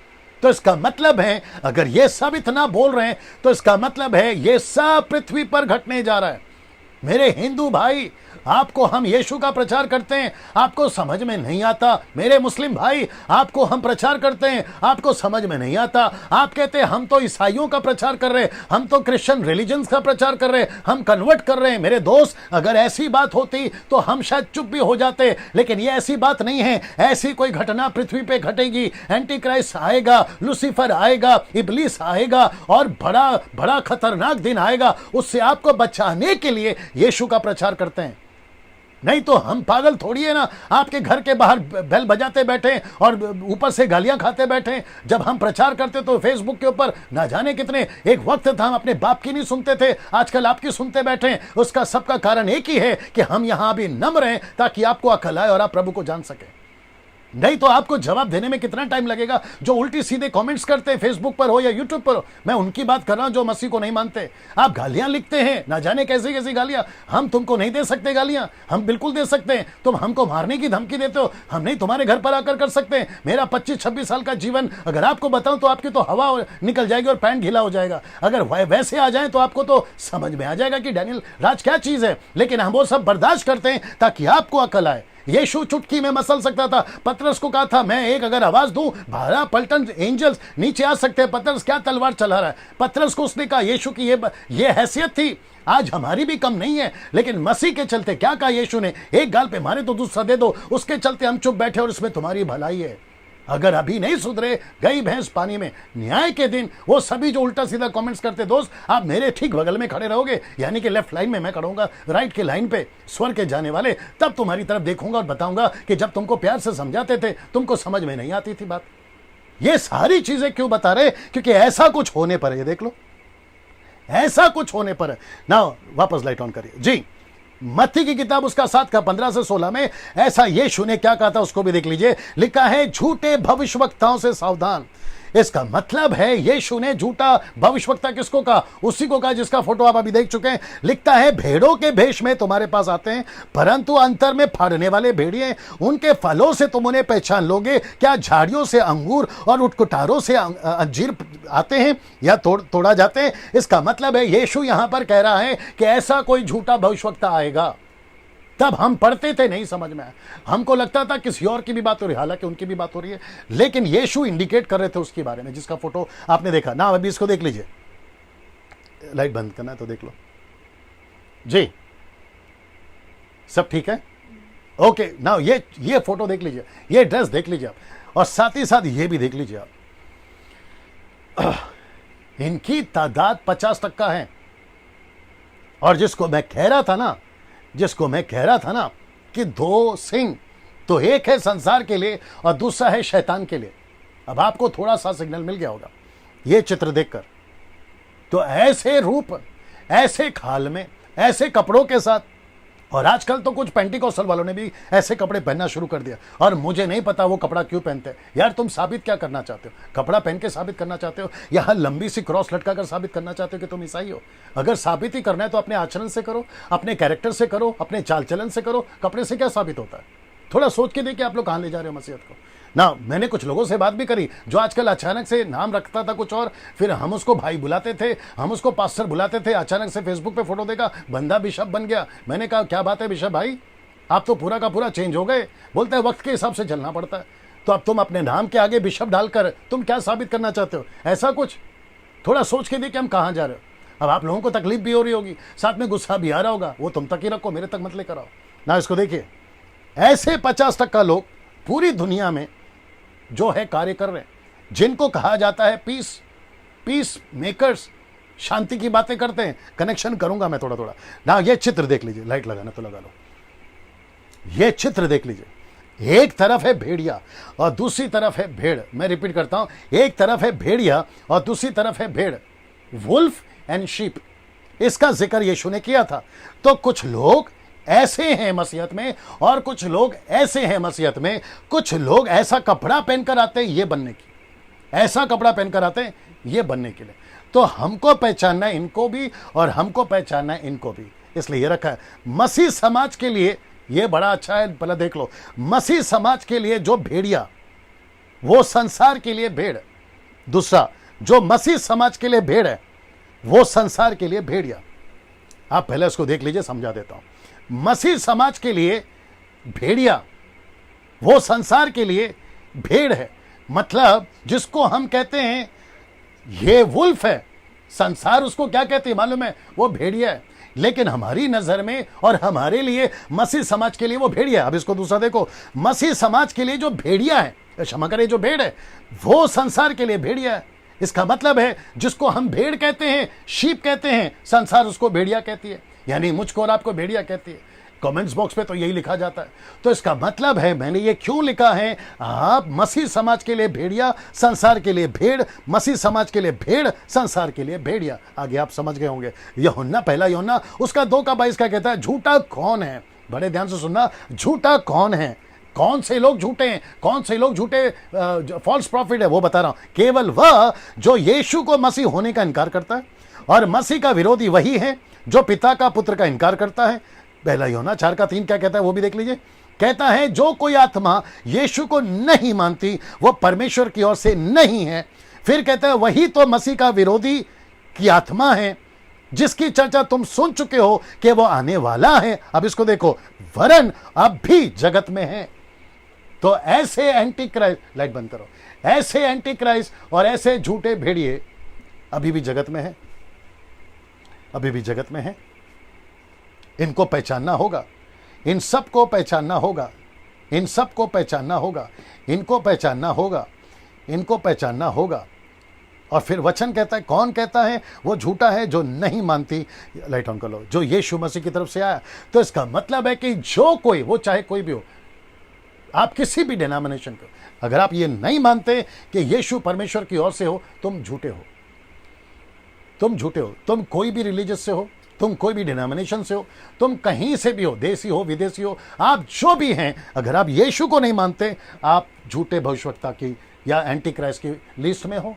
ये मैं नहीं कह रहा हूं, वचन कह रहा है। और कहता है कि अभी भी जगत में कुछ लोग हैं ना। इसको देखिए, पहला यूहन्ना 2:18, हे लड़को ये अंतिम समय, देखो लिखता है कि हे लड़को ये अंतिम समय है, जैसा तुमने सुना है कि मसीह का विरोधी आने वाला है, उसके अनुसार अब भी बहुत से मसीह विरोधी उठे हैं। और इससे हम जानते हैं कि ये अंतिम समय। तो इसका मतलब है बहुत से झूठे मसीह अभी भी हैं, उठे हैं। एक आने वाला है जिसको कहते हैं द वन ओनली, एक तो आने वाला है बिगॉटन, वो तो आने वाला है शैतान का। लेकिन अभी भी हैं झूठे मसीह, अभी भी हैं झूठे एंटी क्राइस्ट, अभी भी हैं। तो उससे सावधान रहना है। इसी का प्रचार मैं कर रहा हूं। मसीह मंथन व्हाट्सएप ग्रुप जो हमने स्टार्ट किया है, जिसमें कम से कम 5 ग्रुप है, 1000 से भी ज्यादा मेंबर्स अभी तक जुड़ चुके हैं। मकसद यही है, मकसद यही है कि सही लोगों को तैयार करो और गलत शिक्षाओं को एक्सपोज करो और उनको सिखाओ ताकि वो सही शिक्षा में आ जाए ना। प्रकाशित वाक्य, इस पुस्तक कौन पहचानेगा और कैसे पहचानेगा इन लोगों को ना। ये जब बातें हम कर रहे हैं, लिखता है कौन पहचानेगा और कैसे पहचानेगा इन लोगों को ना। एक ही चीज है, right understanding of the word. मतलब इन झूठे मसीहों को हम कैसे पहचानेंगे? Right understanding of the word. मतलब हमको वचन की सही जानकारी होना बहुत जरूरी है, तब हम इसको पहचानेंगे ना। अभी कितने लोग हैं वो आंकड़ा है, ओके ना, प्रकाशित वाक्य 13 का 12 क्या कहता है ये देखते हैं। अब यहां से दोस्तों क्या कहते हैं ना, आपका जो क्या बोलते हैं उसकी गहराई या डेप्थ और जाने वाली, ये कैसे कार्य करेगा, ये कैसे क्रूर शासन करेगा, उसका जिक्र करने जा रहा हूं। वचन 12 कहता है, यह उस पहले पशु का सारा अधिकार उसके सामने काम में लाता था, पृथ्वी और उसके रहने वालों से उस पहले पशु की जिसका प्राण घातक घाव अच्छा हो गया था, लिखा है पूजा कराता था। कौन? झूठा भविष्यवक्ता। उसकी पूजा कराता था। यह शब्द देख लीजिए, उसकी पूजा कराता था। तो इसका मतलब है जो चित्र मैंने आपको अभी दिखाया, रहने दो, जो मैंने आपको चित्र दिखाया, ये लोग उनकी पूजा करवाएगा। ये इन्हीं में से निकलेगा, वापस कहता हूं इन्हीं में से निकलेगा। वो उनसे पूजा कराएगा, ये देखो पूजा कराएगा जी, ये देखो पूजा कराएगा। तो इसका मतलब है कि लूसीफर और एंटी क्राइस्ट और फॉल्स प्रॉफिट आपस में तीनों मिल जाएंगे और पूरी पृथ्वी के रहने वालों से वो अपनी पूजा कराएंगे, और किसी की पूजा नहीं होगी। मैं एक एक स्क्रिप्चर रखूंगा, और किसी की पूजा नहीं करेंगे, ये एंटी क्राइस्ट की ही पूजा करेंगे ना। इसको देखिए, और यह उस पहले पशु का सारा अधिकार उसके सामने काम पे लाता था। मैंने आपको ये वाला पढ़वाया, इसका खुलासा देने जा रहा हूं। ये क्या है? झूठा भविष्यवक्ता एंटी क्राइस्ट के लिए ही काम करेगा, जिसको कहते हैं वन रिलीजन क्रिश्चियन लीडर। ये वन रिलीजन का ये क्रिश्चियन लीडर होगा। जैसे कैथलिक्स में पोप होते हैं, कैथलिक्स में पोप होते ना, पोप, वैसे ये एंटी क्राइस्ट का पोप होगा, ये फॉल्स प्रॉफिट। और ये उस वक्त में ये पूरे लोगों को डिक्लेयर करेगा, क्रिश्चियंस को तो डिक्लेयर करेगा, इजराइल के नेशन को डिक्लेयर करेगा, ये अरब कंट्री को डिक्लेयर करेगा, ये बुद्धिस्ट को डिक्लेयर करेगा, ये हिंदुस्तान को डिक्लेयर करेगा, ये सारे कौमों को डिक्लेयर करेगा कि अगर किसी की पूजा करनी है तो वो है एंटी क्राइस्ट की। मैं वचन रखूंगा, क्या हो रहा है आप लोग मत मानो, वो बात अलग है। कुछ लोग नहीं मानेंगे, वो बात अलग है, लेकिन जिस दिन हो जाएगा ना दूध का दूध और पानी का पानी, तब आप ही को पता चल जाएगा और आज का वीडियो याद आएगा ना। प्रकाशित वाक्य 13:13 क्या कहता है देखिए, वह बड़े बड़े चिन्ह दिखाता था। कौन? झूठा भविष्यवक्ता, जिसका फोटो मैंने दिखाया, वो बड़े बड़े चिन्ह दिखाता था, यहां तक कि मनुष्य के सामने देखो स्वर्ग से पृथ्वी पर आग बरसा देता था।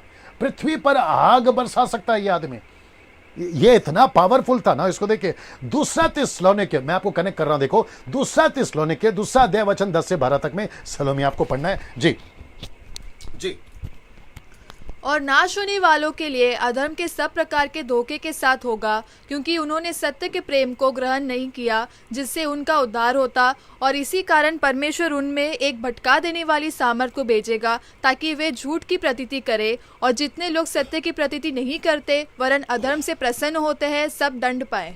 ओके ना दोस्तों, आपने सुन लिया है, आशा करता हूं कि आप लोग समझ गए होंगे ना। मैं वापस कहता हूं कि इसका जो चिन्ह दिखाने का जो कार्य है, पूरे स्वर्ग से पृथ्वी पर आग बरसाना, ये चिन्ह दिखाएगा, चमत्कार, मिरेकल्स, साइंस एंड वंडर्स दिखाएगा ना। इसको पौलुस कहता है, बड़े ध्यान से सुनेगा, ये कहता है कि नाश होने वालों के लिए अधर्म के सब प्रकार के धोखे के साथ होगा, क्योंकि उन्होंने सत्य के प्रेम को ग्रहण नहीं किया जिससे उनका उद्धार हो सकता था। यहां पर सुसमाचार की बात हो रही है, यीशु की बात हो रही है। इसी कारण परमेश्वर उनमें एक भटका देने वाली सामर्थ को भेजेगा ताकि वे झूठ की प्रतीति करें। साइंटिस्ट जितने भी विज्ञान वाले, साइंटिस्ट वाले जितने लोग हैं, ये नहीं मानते कि ऊपर कोई परमेश्वर है, ये भी नहीं मानते नरक और स्वर्ग है।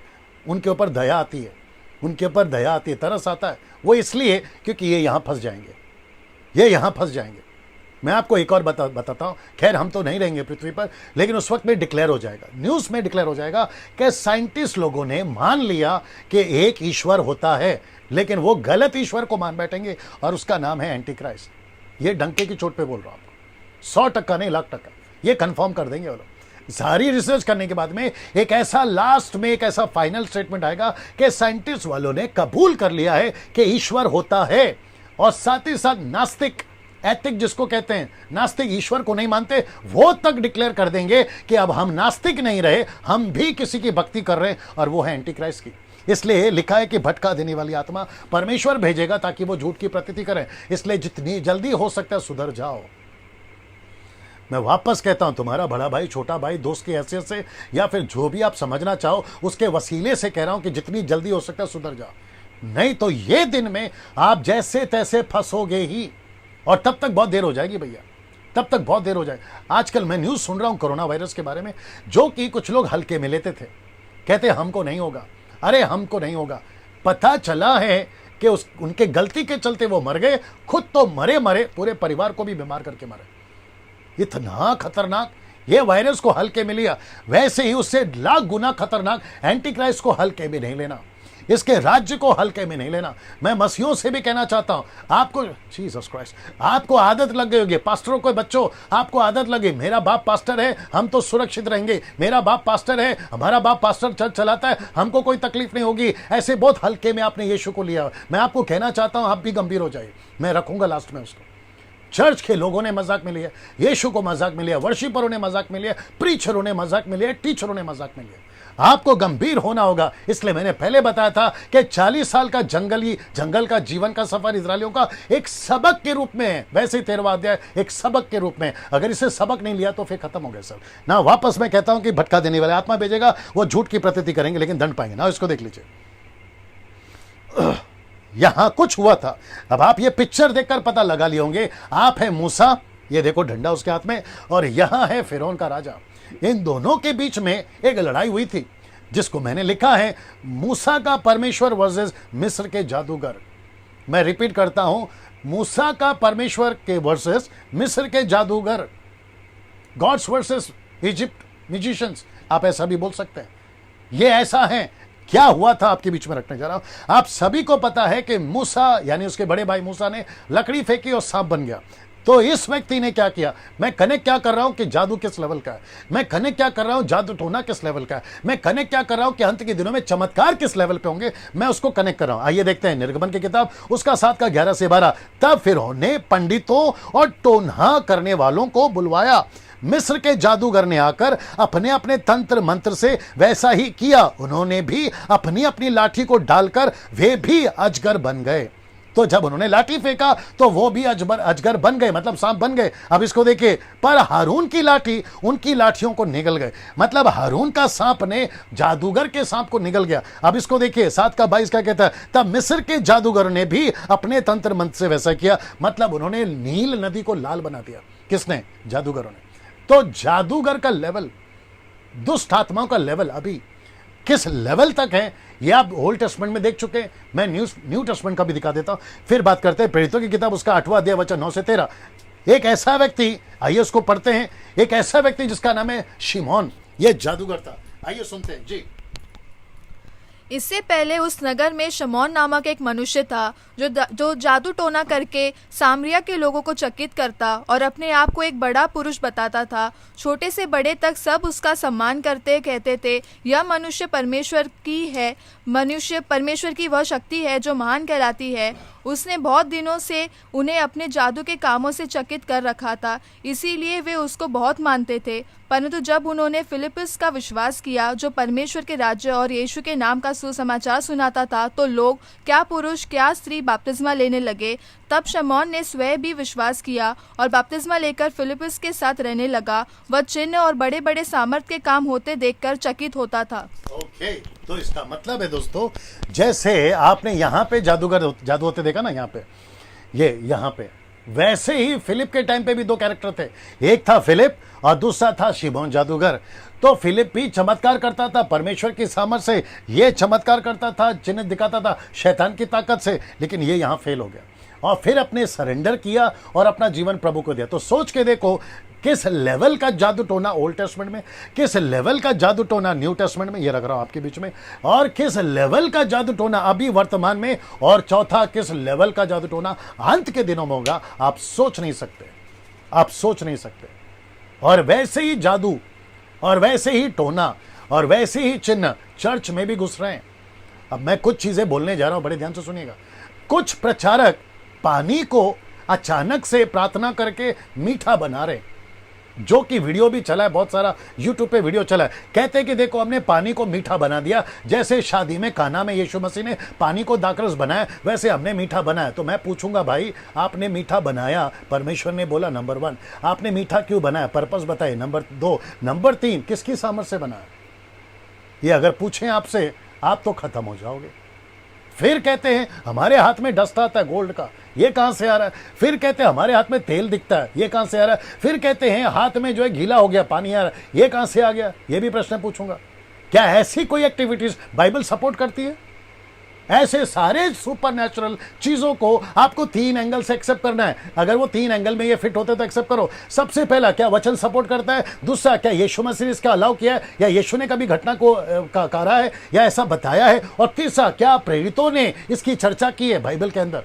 एक वचन सपोर्ट करे, दूसरा यीशु ने ऐसा कुछ करा है, और तीसरा आपको बताना है क्या अपोस्टल्स, प्रॉफिट्स, ये जो भी थे, पौलुस, पतरस, यूहन्ना, क्या उन्होंने कोई स्क्रिप्चर लिखा है इसके बारे में कि दैट यू कैन एक्सेप्ट? चांदी का दान सोने का हो जाएगा, 2000 का नोट डबल हो जाएगा, आपके घर के पर्दे का कलर ऐसा है, आपका मोबाइल नंबर ऐसा है, गाड़ी का नेम प्लेट नंबर प्लेट ऐसा है। क्या लगा के रखा भाई? ये सारे जादू आप कर कहां से रहे हैं? और मुझे तो न्यूज़ मिली है कि अफ्रीका में कुछ मुंबई के, पुणे के, नागपुर के, पंजाब के, गुजरात के, साउथ के कुछ पास्टर जाकर अपने सोल को बेचकर आ रहे हैं और ये चमत्कार सीख कर आ रहे हैं। ये सारी न्यूज़ है सर, जो कि बड़ी पैथेटिक कंडीशन में हम लोग हैं आज। मसीह, जिसको पौलुस भी कह रहा है, पतरस भी कह रहा है, यूहन्ना भी कह रहा है, जिसको सावधान रहना बहुत जरूरी है। आप जितने जिसको फॉलो करते हैं ना, एक बार रीचेक करिए उनकी जीवन को, कहां से हो रहा है ये चमत्कार। या फेक है, या फिर क्या कहते हैं उसको, जादू टोना है, या फिर शैतान की ओर से या प्रभु की ओर से। अगर प्रभु की ओर से हो रही है तो बात समझ में आती है, उसका पर्पस क्या है? पर्पस एक ही है, सुसमाचार को स्प्रेड करना, गॉस्पल को स्प्रेड करना, आत्माओं को बचाना, चेला बनाना। अगर इसके लिए चमत्कार, मुर्दे जिंदा हो रहे, आपको सलूट है। लेकिन तुम घर बैठे, टीवी बैठे, मेरे हाथ पे अपना हाथ रखो अभी चमत्कार हो जाएगा, ये बकवास कहां से लेकर आ गया? यहां पर हाथ रखो आपके घर पे पैसा आ जाएगा, ये बकवास कहां से लेकर आ? आपको तेल बेच रहे 200 रुपए का, पानी का बोतल बेच रहे 200 रुपए का, आपका रुमाल में सामर्थ आ जाएगा, जिस कुर्सी पर बैठो वहां पर अभिषेक आ जाएगा। ये तमाशा कहां से लेकर आए भाई? जल्दी सुधर जाओ, नहीं तो फंस जाओगे एंटीक्राइस्ट के चक्कर में। और जो डंडे यीशु अलग से देगा वो तो अलग है, इस बात को समझने की कोशिश करिए ना। इसको देखिए, जादू टोना और छिन्न चमत्कार बड़े जोरों से चलेगा एंटीक्राइस्ट के टाइम पे। इसको पढ़ते हैं 13 का 14 से 15 जी। लिखा है, उन चिन्हों के कारण जिन्हें उस पशु के सामने दिखाने का अधिकार उसे दिया गया था, वह पृथ्वी के रहने वालों को इस प्रकार बरमाता था। किस प्रकार बरमाता था? आप उसकी सीमा नहीं समझ सकते। पृथ्वी के रहने वालों से कहता था कि जिस पशु के तलवार लगी थी वह जी गया है, उसकी मूरत बनाओ। तो इसका मतलब है कि जो एंटीक्राइस्ट मर गया था वो अभी जिंदा हो गया है, उसकी पूजा करो, उसकी जो है मूरत बनाओ। तो जैसे जीसस की मूर्ति आज लगती है, यहां तक कि यीशु के जो ट्रू फॉलोअर्स है ना, वो तक जीसस की मूर्ति रखते हैं। मैं यहां पर एक साफ बात बोलना चाहता हूं, तुम कैथलिक हो तुम सुनो, मेथोडिस्ट हो तुम सुनो, बैप्टिस्ट हो तुम सुनो, न्यू लाइफ हो तुम सुनो, पेंटिकोस्टल, कैरिस्मेटिक, ऑर्थोडॉक्स ब्रदरन, आप जो भी हैं सब सुनो, किसी की फोटो नहीं रखना। वो चाहे यीशु की हो, वो चाहे मरियम की हो, वो किसी संत की हो, किसी की फोटो नहीं रखना। गले पे किसी प्रकार का क्रॉस नहीं पहनना, क्योंकि इससे कोई मतलब नहीं है। क्रॉस यीशु एक बार लटका था, बार बार नहीं। आप क्रॉस लटका कर क्या साबित करो? अपने जीवन से साबित करो कि आप मसीह हैं। क्रॉस लटकाने से क्या होने वाला? और अभी जितनों ने लटकाया उन्होंने क्या कर लिया? मैं सबको जानता हूं सर, ये बात को आप समझिए। किसी की फोटो नहीं होनी चाहिए, ना यीशु की, ना मरियम की, ना गले पे, ना घर पे, ना किसी प्रकार का ऑल्टर, क्योंकि हम मूर्ति पूजक नहीं है। हम यीशु को जो आत्मा है, सच्चाई है, ऐसी आराधना करते हैं। स्टैचू नहीं रखना, ये बात आपको मैं क्लियर कर देता हूं। लेकिन यहां पे वो मूर्ति बनवाएगा किसकी? एंटी क्राइस्ट की। जी, मैं थोड़ा सख्त हूं, मैं थोड़ा गुस्से में हूं। ये टॉपिक ही ऐसा है जिसको आपको समझना बहुत जरूरी है। प्यार से समझाते हैं, नहीं समझते, इसलिए ये तरीका अपनाना पड़ता है जो आपको समझना बहुत जरूरी है ना। लिखा है 13 का 15 में, उसे उस पशु की मूरत में, शब्द को देखो, प्राण डालने का अधिकार दिया गया कि पशु की मूर्ति बोलने लगी। जितने लोग उस पशु की मूरत की पूजा ना करें उन्हें वो मरवा डाले। अब ये लिखा है बोलने लगी। अब ये कैसे बोलने लगी? कौन सा चमत्कार से बोलने लगी? कौन सा साइंटिफिक रीजन से बोलने लगी? मैं नहीं जानता, और मुझे जानना भी नहीं है, और ना ही आपको जानना है, क्योंकि आप और हम यहाँ नहीं रहेंगे। मुसीबत तो उनकी है जो रह जाएंगे, ठीक है ना? ये बात को समझिए ना। उनकी पूजा करवाए, और जो नहीं करे उन्हें वो मरवा डाले। अब यहां से शुरू होता है, 15 मिनट मेरे पास है, यहां से शुरू होता है इनका टॉर्चर। मैं आपको बताता हूं। ऐसा लगता है कि झूठा पशु एंटी क्राइस्ट की लॉकेट या तावीज बनवाकर सबके गले में पहनवाएगा, ऐसा कुछ। ये देख लीजिए, ऐसा कुछ। मैं इसको कुछ सेकंड रख रहा हूं जी। ऐसा कुछ, ऐसा कुछ। यहां तीनों है, यहां लूसीफर भी है, यहां एंटी क्राइस्ट भी है, और यह झूठा पशु भी है। ऐसा कुछ लॉकेट, ये मुझे बहुत गूगल में ढूंढने के बाद मुझे मिला है, और बिल्कुल सटीक बैठता है ये एग्जाम्पल पे। ऐसा कुछ लॉकेट बनवाएगा। और ये सबको कहेगा। और आपको पता है आजकल के यूथ जनरेशन को लॉकेट बहुत पसंद है, और ऐसा कुछ चिन्ह है ना, ऐसा कुछ चिन्ह है ना, आपका आजकल का थम्स अप पेप्सी था, सलमान खान पेप्सी का ऐड निकालता ना, ये ऐसा कुछ ऐसा पीता है वो। ये सिंबॉलिक किसका है पता है आपको? ये सिंबल किसका है? ये निशानी किसकी है? शैतान की है, ये इल्यूमिनेटीज की है। ऐसे लोगों को पसंद है। और साथ ही साथ में लॉकेट पहनना, टैटूज बनवाना, ये सारी चीजें प्रकाशित वाक्य 13:16 कहता है, उसने छोटे बड़े धनी कंगाल स्वतंत्र सबके दाहिने हाथ या उनके माथे पर एक एक छाप करा दी। तो इसका मतलब या तो टैटू बनवा देगा या तो लॉकेट पहनवा देगा, और लोगों को लगेगा कितना अच्छा फैशन है, पुरुष स्त्री सब ना। इसको देखिए, ये थोड़ा सा बहुत, अब यहां बहुत ध्यान से समझना है, बहुत इंटरेस्टिंग चीज आ रही है, थोड़ा लंबा जाएगा, 5-10 मिनट बर्दाश्त कर लीजिएगा ना। इसको देखिए 13:17, उसको छोड़ जिस पर छाप अर्थात उस पशु का नाम और उसके नाम का अंक हो और कोई लेन देन ना कर सकेगा। यहां 4 बातें दोस्तों, मैं रिपीट करता हूं, यहां 4 बातें। सबके दाहिने हाथ या उनके माथे पर एक एक छाप, नाम, अंक, और फिर चौथा कहता है कोई लेन देन नहीं कर सकेगा। यह वचन का 4 मतलब है। वापस आपको कहता हूं, देखिए यहां पर 3 चीजें, चौथा है लेन देन नहीं होगा, लेकिन सबसे पहला है छाप। या तो छाप देगा, दूसरा है उसका नाम देगा, और तीसरा है उसका नंबर देगा। ये देखो, या तो छाप, या तो नाम, या तो अंक, जिसको कहते हैं सील एक, दूसरा है नेम, और तीसरा है नंबर्स, ये देगा। और अगर ये या तो छाप, या तो नाम, या तो अंक जिसके पास नहीं है, वो लेन देन नहीं कर सकेगा। मैं उसको रखने जा रहा हूं, और उस वक्त में क्या होगा मैं आपको बताता हूं। लिखा है 1 गवर्नमेंट, 1 रिलीजन एंड 1 इकोनॉमिक। तो इसका मतलब है एक सरकार होगी, एक धर्म होगा, और सबका पैसा भी एक ही खाते में जाएगा।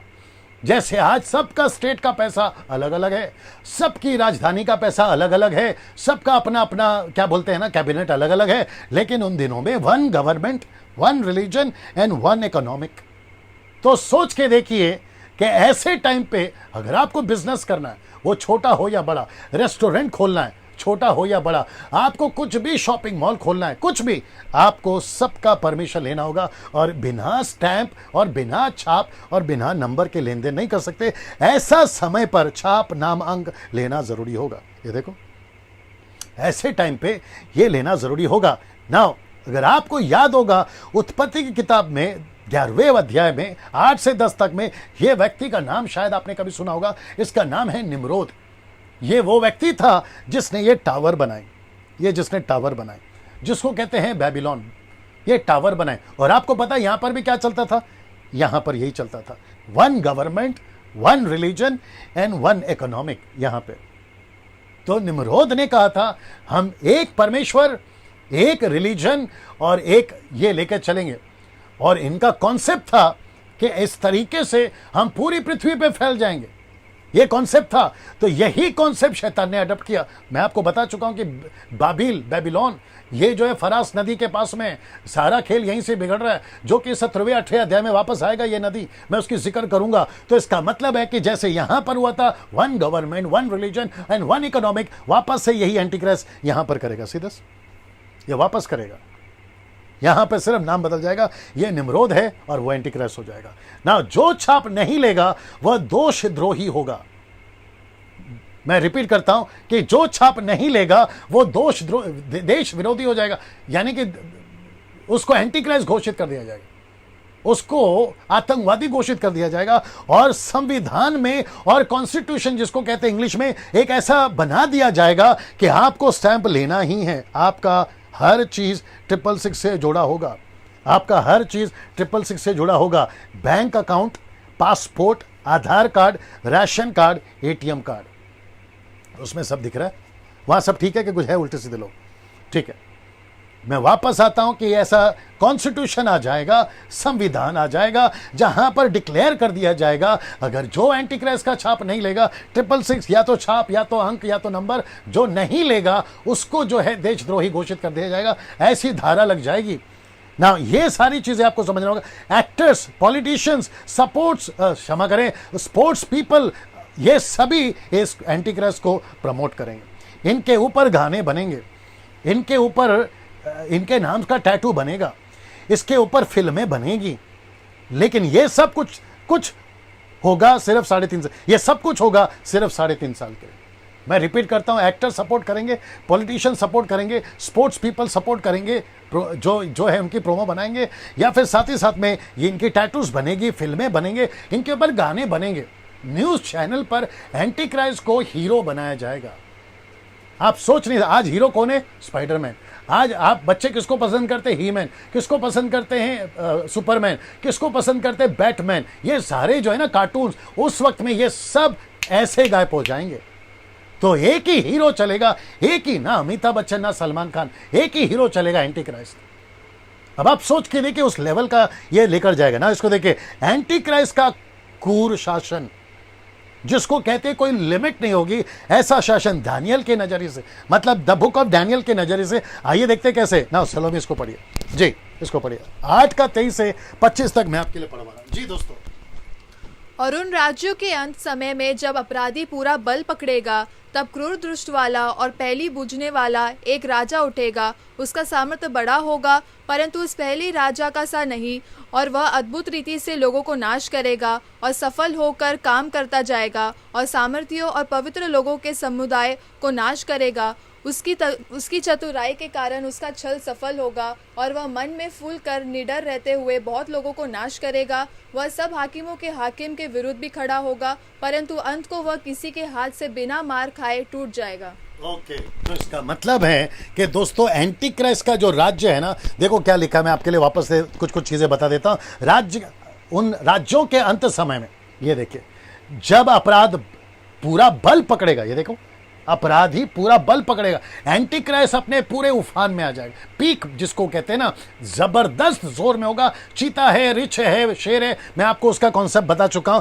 तब क्रूर दृष्टि वाला और पहली बुझाने वाला, मतलब ये पहली बुझाने वाला, मतलब लोग समझ नहीं पाएंगे, कभी ऐसा तो कभी वैसा।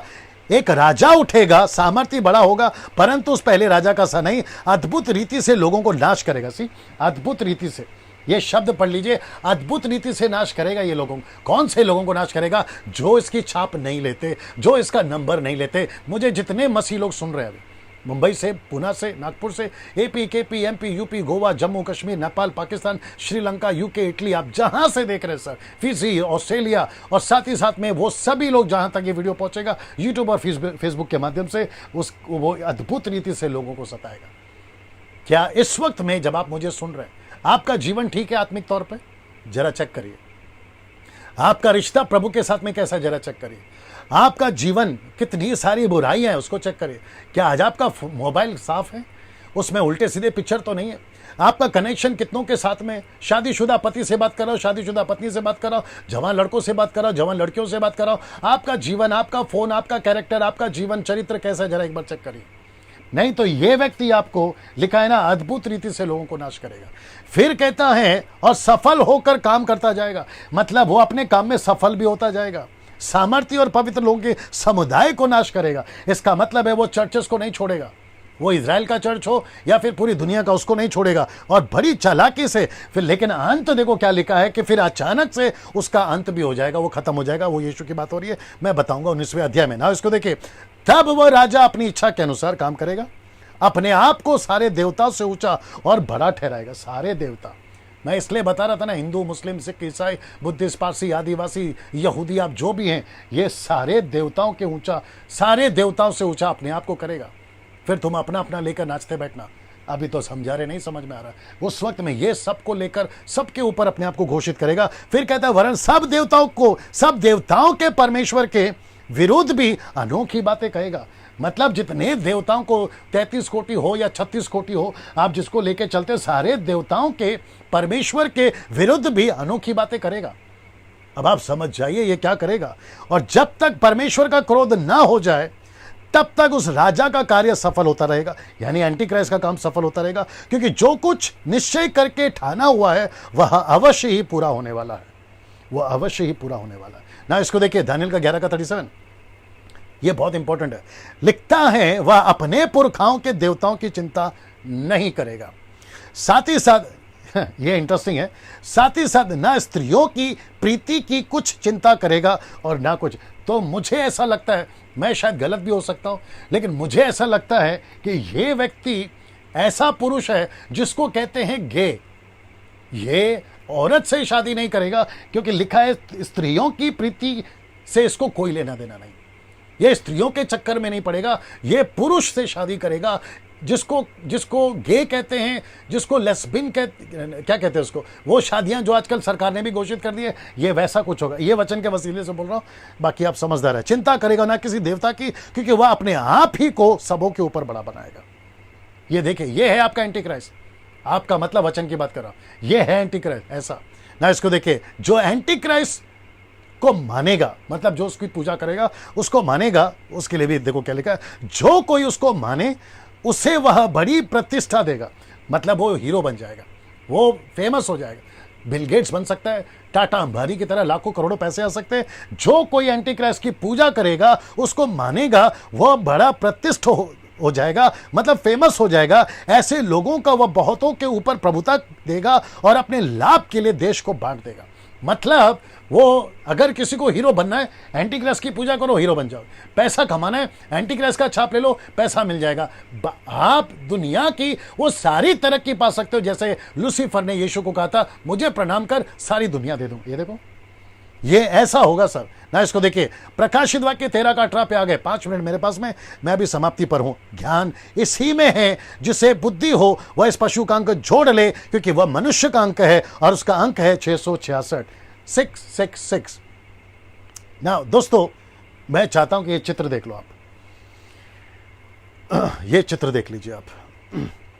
अगर आपको थोड़ा सा पता चल गया होगा, ये है राजा सुलेमान और ये है रानी सीबा, जो कि राजा सुलेमान के पास में बहुत सारा गोल्ड आता था, बहुत सारा गोल्ड, सोना आता था। आपको पता है, जो प्रति वर्ष जो गोल्ड आता था ना, उसकी जो क्या कहते हैं केजीज तुलना, किलो, उसको कितना नापा जाता था। क्योंकि कुछ लोग कहते हैं एंटी क्राइस्ट का जो नंबर है वो सिर्फ प्रकाशित वाक्य में, जी नहीं, यहां पर भी है लिखा है। दूसरा इतिहास 9 का 13 कहता है, जो सोना प्रति वर्ष सुलेमान के पास पहुंचाया करता था, उसका तौल यानी कि केजी 666 होता था।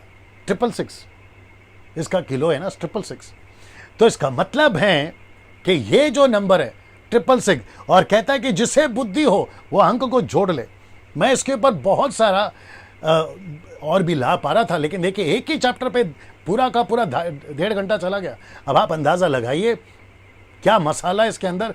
फिर कभी आराम से उसके ऊपर और वीडियो बनाऊंगा, लेकिन आखिरी में मैं कुछ बताकर मैं समाप्ति पर हूं।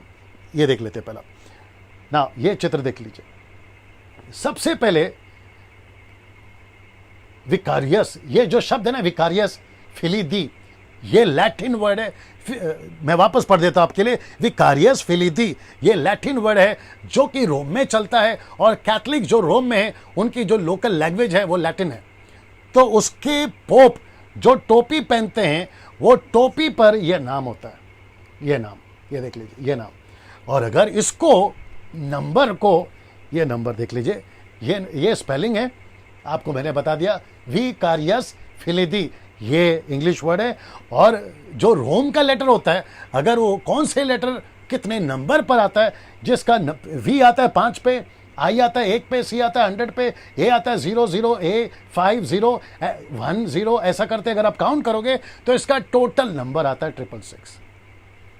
अब आप समझे होंगे मैंने क्यों कहा कि जो 50% एक रिलीजन है अभी पूरे दुनिया में, उसके सपोर्ट से झूठा मसीह आएगा, और वो झूठा मसीह सपोर्ट करेगा पूरे वर्ल्ड में जितने भी उस डिनोमिनेशन के, उसको वो कन्विंस करेगा कि एंटी क्राइस्ट ही सेकंड कमिंग जीसस है। और वो सभी अभी उसकी प्लेटफॉर्म तैयार हो रही है। और ये नंबर पे, जिसको कहते हैं बार कोड्स, जो शॉपिंग मॉल पे जाते हैं ना, जो प्रोडक्ट के पीछे जो बार कोड होता है ना, ये नंबर वही निकलता है। ऐसे बहुत सारे लॉजिक स्टडी करते वक्त मुझे मिले, लेकिन मैं यहां डाल नहीं पा रहा हूं, वक्त की कमी है। फिर कभी वीडियो बनाऊंगा तो उसके ऊपर डालूंगा। आखिरी स्लाइड दिखा रहा हूं। अब अंत में एक बात, ये आखिरी स्लाइड है, उसके बाद में मैं खत्म कर रहा हूं। ये सब कुछ देखकर, ये सब कुछ समझकर, आपको, आपके बच्चों को, आपके सेवकों को, कलीसिया को अंत के दिनों में कितना आत्मिक होना होगा, जरा सोचिए। ये सब स्टडी सुनने के बाद आपको, बच्चों को, आपके परिवार को और आपके चर्च को और सेवकों को पास्टरों तुमको, एवेंजलिस्ट तुमको, वर्शिपर्स तुमको, म्यूजिशियंस तुमको, कितना आत्मिक होना होगा जरा सोचिए। इसलिए यीशु ने कहा यदि तुम मुझ में हो फलो, यदि तुम मुझ में हो बढ़ो, यदि तुम मुझ में हो मेरे साथ रहो। मैं कुछ रिक्वेस्ट रखना चाहता हूं, बड़े ध्यान से सुनिए, मैं समाप्त कर रहा हूं। मैं कुछ रिक्वेस्ट रखना चाह रहा हूं। अगर आपके बच्चे कार्टून्स ज्यादा देखते हैं उनको रोकिए। आपके बच्चे बाइबल कम और सांसारिक चीजों में ज्यादा है उनको रोकिए। साथ ही साथ आपके चर्च के बच्चे यूथ पिकनिक, एंटरटेनमेंट, फिल्मी गीत, पास्टर्स बी केयरफुल। आपके चर्च के यूथ का आप लोग फोन चेक करें कि कौन से पिक्चर के गाना सुनते हैं और एवरी डे पाप के ऊपर, पवित्रता के ऊपर, धार्मिकता के ऊपर प्रचार करिए ताकि कलीसिया ऐसे चक्कर में ना पड़े। मैं वापस कहता हूं, आत्मिकता की जो लेवल है उसको बहुत ऊंचा करिए। आप आधा घंटा प्रार्थना करते थे, 2 घंटा, 1.5 घंटा करिए। आप बाइबल पढ़ते थे 1-2 चैप्टर, 40 चैप्टर पढ़िए। आप जैसे अपनी आत्मिकता बढ़ा सकते हैं बढ़ाइए, क्योंकि दिन नजदीक है, कठिन समय है। मुझे नहीं पता इस चैप्टर के ऊपर मैं वापस कब बात करूंगा। अगर ये आखिरी चैप्टर है इस सीरीज में मेरे तरफ से, अगर ये आखिरी चैप्टर है और मुझे नहीं पता मैं वापस कब प्रचार करूंगा इसके ऊपर। खैर कल तो आएगा अगला चैप्टर 14, 15, 16 जो चलेगा वो तो चलेगा, लेकिन अगर ये आखिरी चैप्टर है मेरी तरफ से, आप जितना इसको सीरियस ले सकते हैं लीजिएगा। जी दोस्तों, बहुत बहुत धन्यवाद। आप लगातार 6 दिन से सुन रहे हैं, आज का 6वां दिन है, बड़ी तादाद में आप लोग सुन रहे हैं। काफी व्यूअर्स, मैं समझता हूं 2.5 लाख जब से स्टार्ट किया हूं, 2.5 लाख लोग अभी तक देख चुके हैं इस टीचिंग को, प्रकाशित वाक्य की पुस्तक को। ऐसा ही बने रहें। संडे लास्ट है, मैं वापस कह रहा हूं संडे लास्ट है, फिर देखते क्या होता है, ठीक है ना। ऐसा लेके चलते कि संडे लास्ट है। मेरे साथ बने रहें। कल रात को 8 बजे फिर मुलाकात होगी, ठीक 8 बजे हम आपसे मुलाकात करेंगे 14वें चैप्टर के साथ। प्रभु आपको बहुत आशीष दे। शेयर करना मत भूलिए, लोगों तक फॉरवर्ड करिए, जितनी तादाद में फैला सकते हैं फैलाइए। प्रभु आपको आशीष दे। कल मुलाकात होगी। जय मसीह।